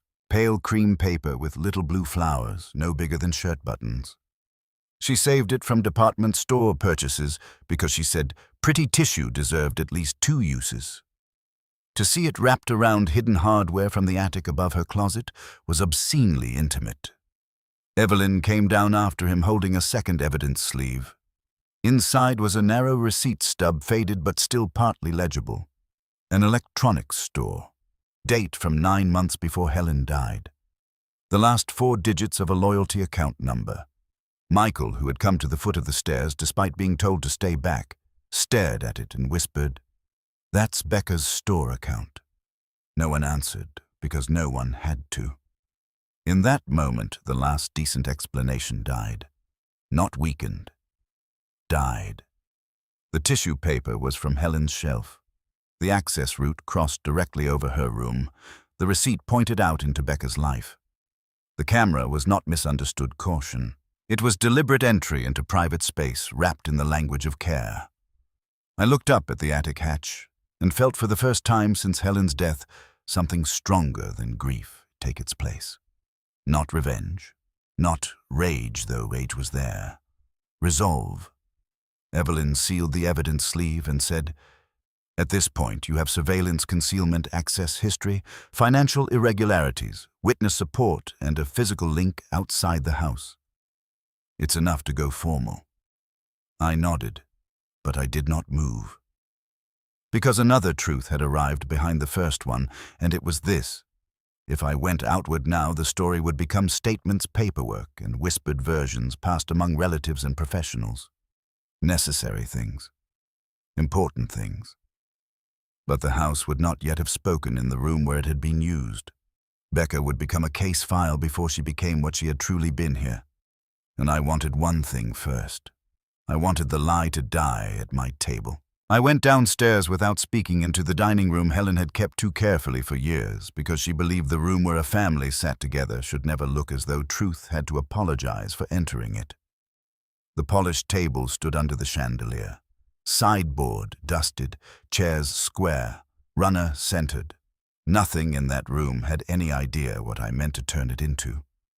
Daniel followed me. Dad. I looked at the table and saw the vent cover laid there. Helen's note, the invoice, the account pages, Marisol's work note, the floral tissue paper, the receipt stub, Michael's face when he finally stopped defending structure over truth. Becca arriving certain she could still manage the room if she got there first. Evelyn stood in the doorway and waited. I turned to all of them and heard my own voice arrive with a steadiness I had not felt in 14 months. "No police call yet," I said. Daniel stared at me. "What? Not yet?" "Dad." I lifted a hand and he stopped. "Not because we're burying anything, not because I'm afraid. Because before this leaves the house, it ends in the house." Michael had come as far as the hall. He looked exhausted, older, and frightened in a way I recognized because it finally matched my own. "What are you saying?" I kept my eyes on him. "I'm saying your wife has spent years being treated like the reasonable one in every room. I want her in this room when the story breaks. I want you in this room. I want Daniel here. I want every piece of it laid out where your mother sat on Sundays and birthdays and holidays while somebody used the idea of family to move around her life like it was theirs." Evelyn watched me without interruption. I went on, "After that it goes wherever it has to go. Law, banks, statements, courts if it comes to that. But first, she answers here." Daniel's breathing had gone thin with adrenaline. Michael looked as if he might sit down on the hall floor if there had been a chair near enough. Evelyn said, "If you do that, it has to be controlled." It will be. How I looked around the room once more at the tablecloth Helen had ironed 1,000 times at the sideboard, where she kept the good serving spoons wrapped in linen, at the long, familiar room that had watched this family laugh and celebrate and avoid and misread one another for decades. Then I said the words that made the next turn of the story inevitable. "We invite them Sunday," I said. "Tell them I'm finally ready to go through Helen's clothes and settle a few estate questions. Everyone comes, everyone sits down, and this table becomes the last place the lie gets to live." Daniel looked at me with something like shock and pride mixed together. Michael whispered, "Dad." I met his eyes. I'm done grieving passively in this house.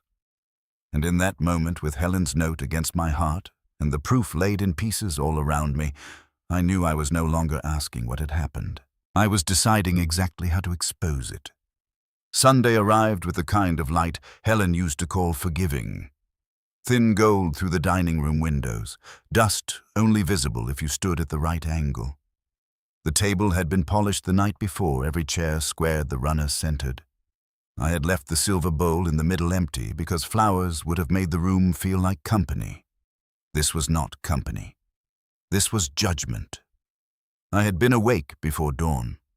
I walked through the house one room at a time, not checking evidence this time, not checking locks, just letting my hand rest a second on things that still belonged to the life we had built. The banister, worn smooth by 40 years of palms. The kitchen counter edge where Helen used to stand and sort coupons she never remembered to use. The den doorway where she would lean at 10:30 and ask if I had any intention of coming to bed before midnight. The bedroom frame. The closet door. I did not pray. I am not a man who reaches for language before the work is in front of him. But I stood in the hall outside her closet with my hand over Helen's note in my pocket and thought very clearly, I am not going to fail you again in this room.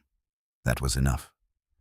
Daniel came at 11 with 2 flat bakery boxes, so anyone glancing from the street would think this was the kind of Sunday gathering that still ended in coffee and pound cake. Michael arrived 15 minutes later in a navy blazer he had not realized made him look like he was headed into court. He took it off in the foyer and folded it over his arm before he had even crossed the threshold. That was the first honest thing he did that day. Evelyn came just before noon in the same brown jacket, a leather folder tucked under one arm, now instead of the legal pad alone. Marisol arrived at 12:10 and stood uncertainly in the doorway until I stepped forward and told her I was glad she came. She nodded once, nervous but steady, and went where Daniel showed her. Becca was last. She always had been good at arriving neither early enough to look eager nor late enough to look careless.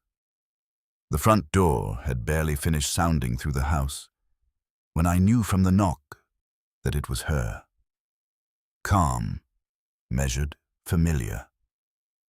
The knock of a woman who had never had to wonder whether she belonged at my table. I opened the door. She wore a cream sweater and navy slacks and small pearl earrings I had seen on her at 2 Christmas dinners and once at Helen's memorial service. She held a lidded casserole dish in both hands. Her face was arranged in solemn concern, but not too much of it. Just enough. "Tom," she said softly. I brought the squash casserole Helen liked. For one wild second I nearly laughed at the nerve of it.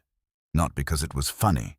Because evil in decent houses rarely enters with black gloves and a hard smile. It enters with warm dishes and practiced tenderness and the memory of what the dead used to prefer at holiday meals. "Come in," I said. She did, and as she stepped past me, her eyes went immediately to the dining room, not to the casserole dish in her own hands, not to the sideboard, to the table. She felt the room before she understood it. That gave me some grim satisfaction. Michael came out of the den at the sound of her voice. Their eyes met, and I watched a whole marriage tremble inside a single silent exchange. He did not go to take the dish from her. He did not kiss her cheek. He did not perform even the smallest ordinary gesture that would have told her the old arrangement still held. That was when I saw the first real flicker of alarm touch her face. "Where do you want this?" she asked. "In the kitchen," I said. Daniel took it from her before she could move deeper into the house and carried it away without a word. The little rudeness of it was deliberate. She noticed. So did everyone else. When we were all seated, the dining room looked almost respectable enough to lie for us. The good tablecloth was on. There were water glasses at each place, folded napkins, silver laid out as if something nourishing might follow.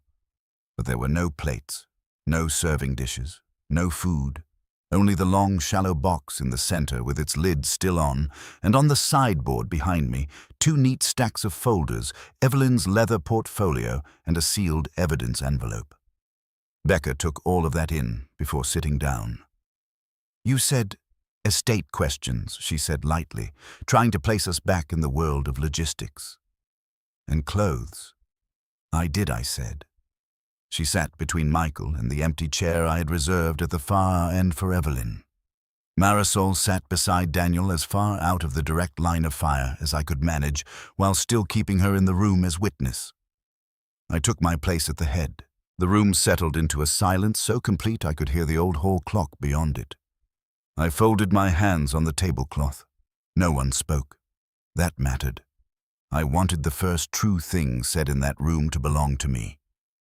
Finally, I looked at Michael, then Daniel, then Marisol, then Evelyn, and at last at Becca. "I asked you all here because my wife spent the last year of her life in this house," I said, "and I have allowed the wrong story to stand for too long." Becca's expression altered by a fraction. Sympathy sharpened. Caution entered. I went on. I told myself her last months were what happens when illness and medication and fear get tangled together. I told myself if she became guarded or upset over little things or unhappy with the way people moved through her room, it was because sickness had made everything feel bigger than it was. No one moved. That was a lie, I said. Not because Helen told it, because I did. Becca opened her mouth, but I raised one hand without looking at her, and to her own surprise she stopped. "I'm going to speak first," I said, "all the way through. Then you can decide whether you still want to tell me what I'm remembering wrong." The room tightened. I reached into my shirt pocket and laid Helen's note in the center of the table. No flourish, just paper meeting linen. "That is my wife's handwriting," I said. "It was found in a locked drawer in the den." The key to that drawer was hidden in her jewelry case. In that drawer were copied account pages and documents she had kept separate from the rest of our household records.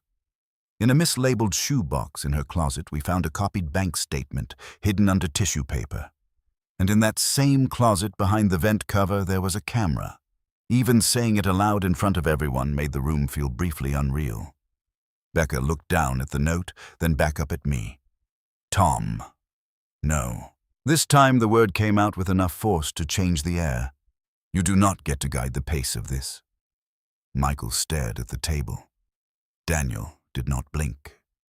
Evelyn sat with both hands folded on her portfolio, expression unreadable. I slid the note across the cloth until it stopped in front of Becca. "Read it." She did not touch it. "Read it," I repeated. Slowly, she picked it up. I watched her eyes move across Helen's words. The practiced concern in her face did not disappear, but it had to work harder now. When she finished, she looked at me with deliberate sadness. "Tom, this proves Helen was upset. It doesn't prove why. I had expected that. Minimize first. Shift the burden back onto interpretation." "No," I said. "It proves she knew something in that room was wrong before I would let myself know it." I nodded to Daniel. He rose, walked to the sideboard, and returned with the long, shallow box. He set it gently on the table and lifted the lid. Inside lay the vent cover wrapped in padded cloth and several printed photographs. Evelyn had taken the vent opening the camera bracket, the angle from the closet, the line toward the bathroom. Becca went very still. "What is this?" Marisol whispered, though she already knew. Daniel laid the photographs one by one across the table like cards in a rigged game. This is the vent cover from Mom's closet. This is the camera. This is the line of sight. Michael shut his eyes briefly. Becca looked at the pictures and then very carefully lifted her gaze to me. I already explained that. There it was. Reframe. Make discovery sound like old information already honestly addressed. You offered an explanation, I said. That is not the same thing. It was temporary monitoring, she said. For safety. Evelyn's head turned slightly toward her. Becca saw it and pressed on anyway. Helen had dizzy spells. She had memory lapses. She'd get turned around. I was trying to help all of us. Daniel made a disgusted sound. I ignored him. The room did not need his anger. It needed my clarity. For Falls, I asked. Yes. In the closet. She moved between the closet and the bath. Without my knowledge. I knew you'd take it personally. That line had probably worked on me 100 times in gentler forms. Not anymore. If it was for safety, I said, why was it concealed? Why was it undocumented? Why was it placed to see into a private dressing path instead of an entry or general room angle? Why is your number on the service invoice but not your name anywhere that would admit responsibility? She opened her mouth. Evelyn spoke for the first time. Because it was not safety placement. Her voice was calm enough to cut. Every eye in the room turned to her. She opened the leather folder and withdrew a typed summary with photos of the vent bracket and access points. I inspected the device, the vent cover, and the surrounding room. The cover had been removed more than once. The wear pattern dust disturbance and screw mismatch establish repeated access. The line of sight is intimate and targeted. This is not consistent with ordinary fall monitoring. It is consistent with concealed observation of private movement between closet, bedroom, and bathroom. Becca looked at her with a kind of cool displeasure some people mistake for composure. And who exactly are you? Evelyn Price. Private investigator, Becca asked like the phrase itself were dirty. Yes. Becca gave a humorless smile. So now we're hiring strangers to reinterpret a sick woman's final months? No one answered. That was her second move. Reframe harder. Turn investigation into intrusion. I reached to the sideboard behind me and brought forward the cream invoice with her number printed on it. Then the copied bank statement. Then the duplicate insurance request. Then the pharmacy printout. Then the handwritten list of passwords from the jewelry case. I laid them down in a straight row. These were in the same chain of discovery, I said. Not in one place, in several. Hidden, separated, preserved. Michael's breathing had become visible from where I sat. I slid the invoice toward him, read it. He did not want to, that much was plain, but he picked it up. Out loud, I said. His face went white with humiliation, but he obeyed. He read the service date, the work line, return, vent inspection and adjustment, and then stopped at the printed contact field. Say it, I said. Michael swallowed. The contact number is Becca's. The silence after that was enormous. Becca did not look at him. She was staring at me now with real calculation, the sympathy mask beginning to crack under the weight of too much evidence. That proves I arranged a service call, she said, which I already said. It proves more than that, I said. I slid the bank statement toward Michael. Tell them. He looked at it at the duplicate request at the account pages, and I could watch his loyalty trying to separate itself from the facts, too late to do anybody any good. There were changes, he said. Household account adjustments, duplicate correspondence instructions, temporary consolidations. Some of it could look routine in isolation. He stopped, looked at me once, then forced himself onward. Together it forms a pattern of access during Mom's decline. And there are signature inconsistencies. Becca turned to him for the first time with open disbelief. Michael. He kept his eyes on the paper. Look at me, she said. He did, but not to save her. To finish ending something. There are signature inconsistencies, he said again. And there was too much opportunity for someone who was handling mail pharmacy pickups, scheduling, and files. She stared at him, and what collapsed in her face then was not guilt. It was expectation. She had not imagined he would leave her exposed in public. Not here, not in this room. Not with his father at the head of the table and his mother's memory in every corner of the house. She turned back to me fast. "You are letting grief make this obscene." "No," I said. "I let grief make me blind. This is what I see after." I nodded to Marisol. Her hands trembled once as she unfolded the small work note page from her pocket. But when she spoke, her voice was steady enough to shame every stronger person in the room. "I worked with Mrs. Whitaker those last months," she said. "She asked me if I'd moved things I hadn't moved. She looked at the vent more than once. I saw fresh marks on the screws, and one day I came upstairs and Mrs. Becker was leaving the bedroom with a cream folder in her hand, while Mrs. Whitaker was sitting by the window looking—" She glanced at me, then down. "Contained." Becker gave a short exhale. "Contained. Is that evidence now?" Marisol looked up. "No, but the folder is." "You have no idea what was in my hand. I know it wasn't yours." That landed harder than if she had shouted. Becca's eyes narrowed. "You were a home aide, not family." Marisol's face changed then, not into anger, into something quieter and harder. "No," she said. "I was the one in the room when family thought help excused everything." For the first time, I saw Becca misjudge a witness. She had spent too long assuming who could be dismissed by class role or tone. That mistake cost her.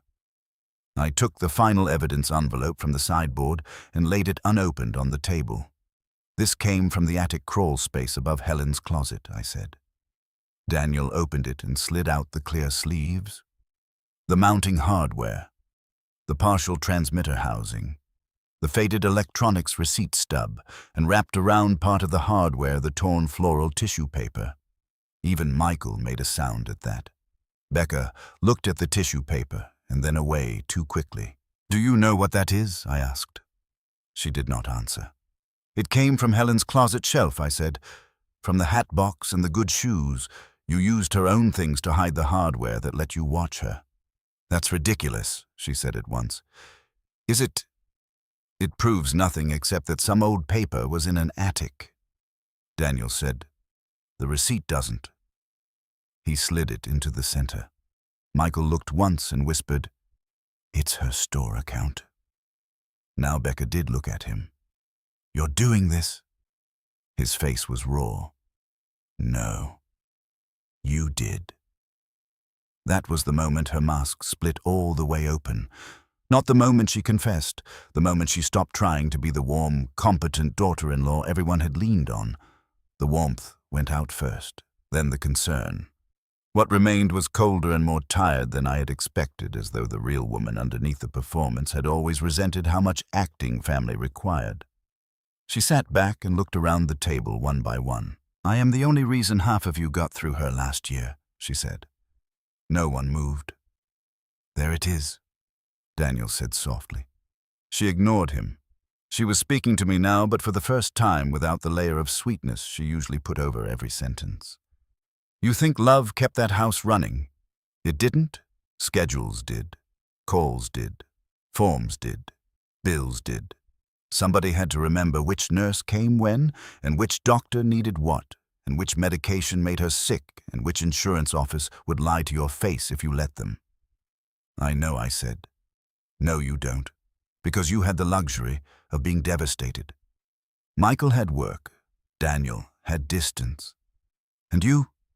She looked me over with something close to contempt. "You had grief polished into ritual." "I had logistics." The words should have wounded me more than they did. Maybe because there was enough truth in them to feel familiar, and enough poison to show me exactly what kind of soul had spoken them all along. "And so, you watched her dress?" I asked. Her jaw tightened. "You watched her sort her pills. You watched where she kept her papers. You watched what she knew and what she suspected. You watched a sick woman in her own room because you decided access belonged to whoever was useful. That is not what happened. Then tell me what did." For the first time all afternoon she hesitated without strategy. Michael spoke before she could recover. Did you change the correspondence settings? She turned on him. If I did, it was because your mother was incapable of keeping track of half of what was in front of her by then. There it was. The room changed the instant those words left her mouth. That was the final personal danger Helen had been facing all along. Not only intrusion, narrative theft, the possibility that after being watched, rearranged, and pressured, she would also be publicly rewritten as confused enough to deserve it. I stood up. No one else did. Becca looked up at me, and in that second, the whole room understood that the final battle was no longer about the device or the money. It was about my wife's dignity. "Helen Whitaker," I said, and my voice came out steadier than it had any right to, was sick. She was tired. She was frightened. She was not foolish, and she was not yours to discredit because she noticed what you were doing. Becca opened her mouth. I kept going. She labeled her shoe boxes because she liked order. She counted her pills because she did not trust carelessness. She hid documents because somebody in this family made a sick woman feel she had to protect her own papers in her own closet. And if you say one more word in this house that uses her illness to excuse what was done to her, you can leave by yourself and explain it to the sheriff. The silence after that felt almost holy. That was my hero moment, if there is such a thing in a life like mine. Not because I won anything by force, because I finally spoke for her without asking whether doing so would make the room uncomfortable. Becca's face went white around the mouth. Then, because all softer exits were gone, she chose contempt. "You want the truth?" she asked. No one answered. She laughed once bitterly. "Fine. Your wife knew how to make everyone feel guilty for helping her. Every little thing was territory with Helen. Every drawer, every folder, every schedule. She wanted control over a life she didn't have control over anymore, and every time somebody practical stepped in, she acted violated. Michael whispered, "Becca, stop." She did not. She would lose things and then decide they were moved. She would forget conversations and then insist nobody told her. She made suspicion look like grace because she was too proud to admit she was slipping. I stood over the table with both palms flat on the linen and felt all the fury in me turn into something colder and more useful than rage. "You watched her," I said. "You touched her papers. You routed access around her. You used this house like a workplace and my wife like an obstacle." She looked straight back at me. "I used the access I had because somebody had to, and if a little oversight kept things from falling apart, maybe you should be thanking me instead of performing outrage after the fact." Michael pushed back from the table so hard his chair tipped and hit the floor. "No," he said. It was a small word, stronger than any speech he had given all day. Becca stared at him. He was shaking. "No. I spent 2 years telling myself your competence meant safety. I let you move through their house like authority because it was easier than asking whether Mom wanted you there that much. I told Dad to calm down when he should have been paying attention. I told myself you meant well because the alternative meant I married someone who could stand over my mother's life and call it help." He bent, picked up the chair and set it upright without sitting down again. "I am done protecting you from what this is." Becca looked at him like a woman watching the floor fall away beneath her. The marriage was over before either of them said another word. Evelyn closed her folder and said, "Mr. Whitaker, with your permission, I'll make the call now." I looked at Becca once more. At the pearls, the cream sweater, the controlled posture that no longer concealed anything worth respecting. Then I looked at Michael, then Daniel, then Marisol, and finally at Helen's note on the table between us. "Yes," I said. "Call." Becca rose fast. "You can't be serious." I met her eyes. "You mistook my manners for confusion." Evelyn stepped into the hall to make the call. The waiting that followed was not dramatic in the ordinary sense. No one shouted. No one threw anything. Becca sat back down when she realized bolting would only make her look guiltier, and because the evidence had boxed her in enough that movement itself might betray more than stillness. Michael stood by the sideboard with one hand over his mouth. Daniel remained seated so still he might have been carved there except for the pulse at his neck. Marisol held her water glass in both hands and looked at the tablecloth as if giving us privacy while refusing to leave. I sat too, not because I was tired, because the table had become exactly what I intended a courtroom built out of family ritual. And I wanted the room to see that I was not chasing Becca out of it in rage. I was removing her from it in truth. The deputy who arrived first was a county man I knew only by sight from church suppers and one traffic accident 3 winters earlier. The investigator behind him was younger, sharp-eyed professional, not yet old enough to fully hide how much she disliked cases involving family harm. Evelyn did the first practical talking. Evidence chain. Device. Concealed surveillance. Access history. Financial irregularities. Witness support. Possible exploitation. Then she stepped back and let me speak. That mattered. I told them what had been found where and by whom. I gave them Helen's note with hands that did not shake. I identified the invoice, the account copies, the hidden bank statement, the jewelry case, papers, the attic, hardware, the tissue paper, the receipt stub. I said Becca's name without raising my voice. I said my wife's name more than once. When the younger investigator asked whether I wanted to proceed formally, I looked at the table where Helen had fed these people roast chicken and sweet potatoes and birthday cake, and once after Michael passed his CPA exam, a pecan pie so good he asked for it instead of dinner out. Yes, I said, all the way. Becca made one last turn then. Tom, she said softer again, reaching now, not for guilt, but for history. Please. Don't do this in front of everyone. We're family. I looked at her a long time. No, I said, that's what you counted on. They did not handcuff her in the dining room, and I am grateful for that. There are some uglinesses a house does not need as its final memory of a person. They asked her to come outside first, then to the county office. Her lawyer could meet her there. Michael did not go with her. That was his last choice, and he made it not in speech, but in stillness. He remained inside while she stood in the foyer, putting on her coat by herself.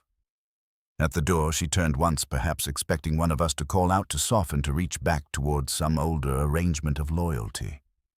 No one did. When the front door closed behind her, the house did not get quieter at once. It got stranger first, as if the rooms themselves were trying to understand what had just passed through them. Then the quiet came. It lasted a long time. Michael sat back down at the table after the deputies left and covered his face with both hands. Daniel stared out the dining room window. Marisol asked if there was anything else she could do, and when I said no, she stepped close enough to touch my sleeve once and said she knew more than they let her say. I nodded. That matters, she said. Yes, I said. It does. After she left, the 3 of us stayed at the table while the light moved toward evening. No one had the strength for neat endings. Michael cried first, but quietly, the way men who spend too many years managing other people's crises cry when their own structure finally fails them.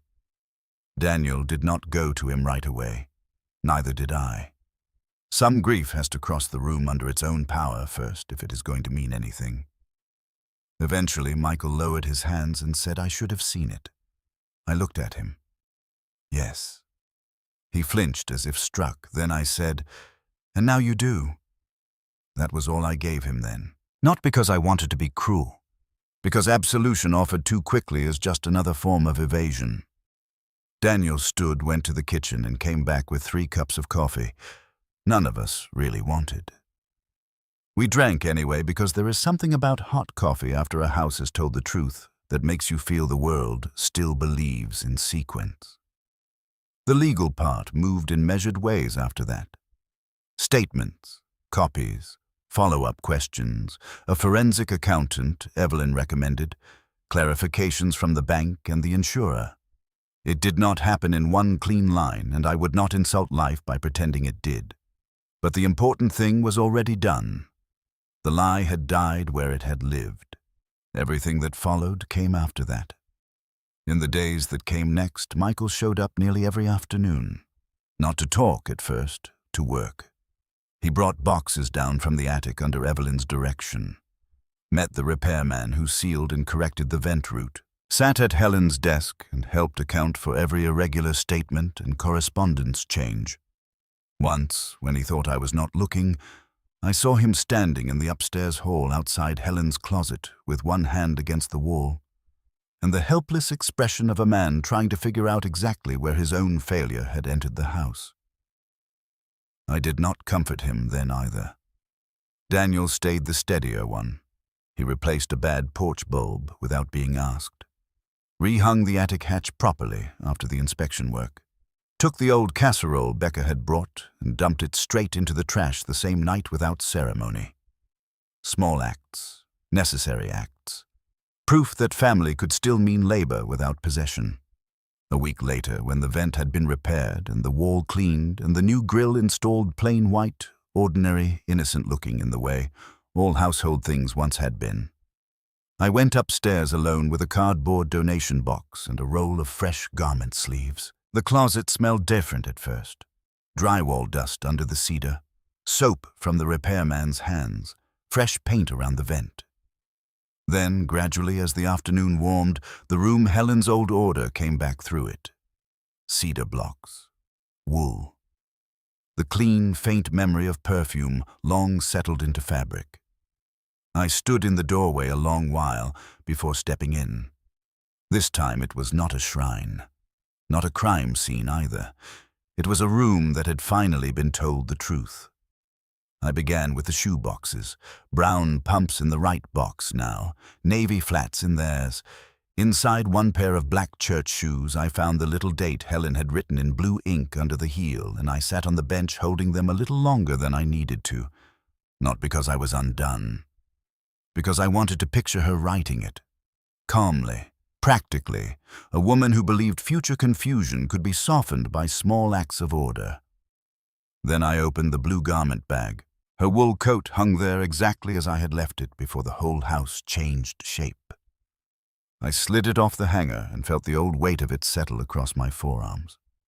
This was the coat she wore to winter concerts and specialist visits and one Christmas Eve service, where she sang too softly but still knew every word by heart. I buried my face in the collar just once and smelled cedar old cold air and the faintest trace of the hand cream she used every winter because the skin over her knuckles cracked otherwise. I know I said to the empty room. The words were not for an apparition. They were for the woman whose intelligence I had finally caught up to. I kept the blue coat. I kept one pair of shoes, the black church shoes, with the date inside the heel. I kept the pearl earrings from the jewelry case. I kept the reading glasses I had carried in my shirt pocket for months and finally placed in the top drawer of my own dresser. Not hidden, not untouched, simply kept. The rest I sorted with as much dignity as I could. Blouses folded, sweaters stacked, scarves rolled softly so they would not crease. Clothes for donation on one side, things the boys might want on another. No frantic cleansing, no theatrical purging, just a husband doing the last practical work love sometimes asks. By dusk, the closet had more breathing room in it than it had in years. The new vent cover sat in place clean and plain with no darkness behind it, but darkness. The house had reclaimed the object by making it ordinary again. Michael came up once while I was taping the last donation box shut. He stood in the doorway and looked at the space without entering. I don't know what I'm allowed to say here, he admitted. I thought about that. Try the truth, I said. He nodded and his voice shook once before he got hold of it. Mom wasn't wrong. No, I said. I let somebody make her seem wrong because it was easier than admitting what was happening in front of me. That's true too. He swallowed. I'm sorry. This time I believed him. I did not tell him it was enough. It wasn't, not yet, but I stepped aside and let him come into the room, and that was the beginning of whatever might still be built between us. After he left, I took the blue coat and hung it back in the closet, not zipped away this time, just on a good hanger where I could see it, not as a shrine, as a chosen memory. Then I stepped back to the doorway. The room looked different. Still sad, of course it was sad. Rooms do not stop holding absence just because truth has passed through them, but it no longer felt occupied by fear. The air did not seem watchful. The line between closet and bathroom belonged again to the people who had once lived there honestly. The cedar smell was stronger with the door open. Downstairs, I could hear Daniel in the kitchen running water, the clink of mugs. Michael moving chairs back into place in the dining room after I had let them stand slightly off for days because I was not ready to set the room straight before the house itself was. Those sounds reached me, and for the first time since the morning, Daniel found the camera. The sounds of my sons inside the house did not feel like noise-crossing evidence. They felt like family doing the slow work of remaining. I rested one hand on Helen's coat sleeve, warm wool under my palm, the new vent clean and ordinary above it, the open doorway behind me. Then I turned off the closet light, left the door open, and walked away without shutting it. The hall stayed lit after I went downstairs, and the house, though still marked by grief, belonged to secrecy no longer.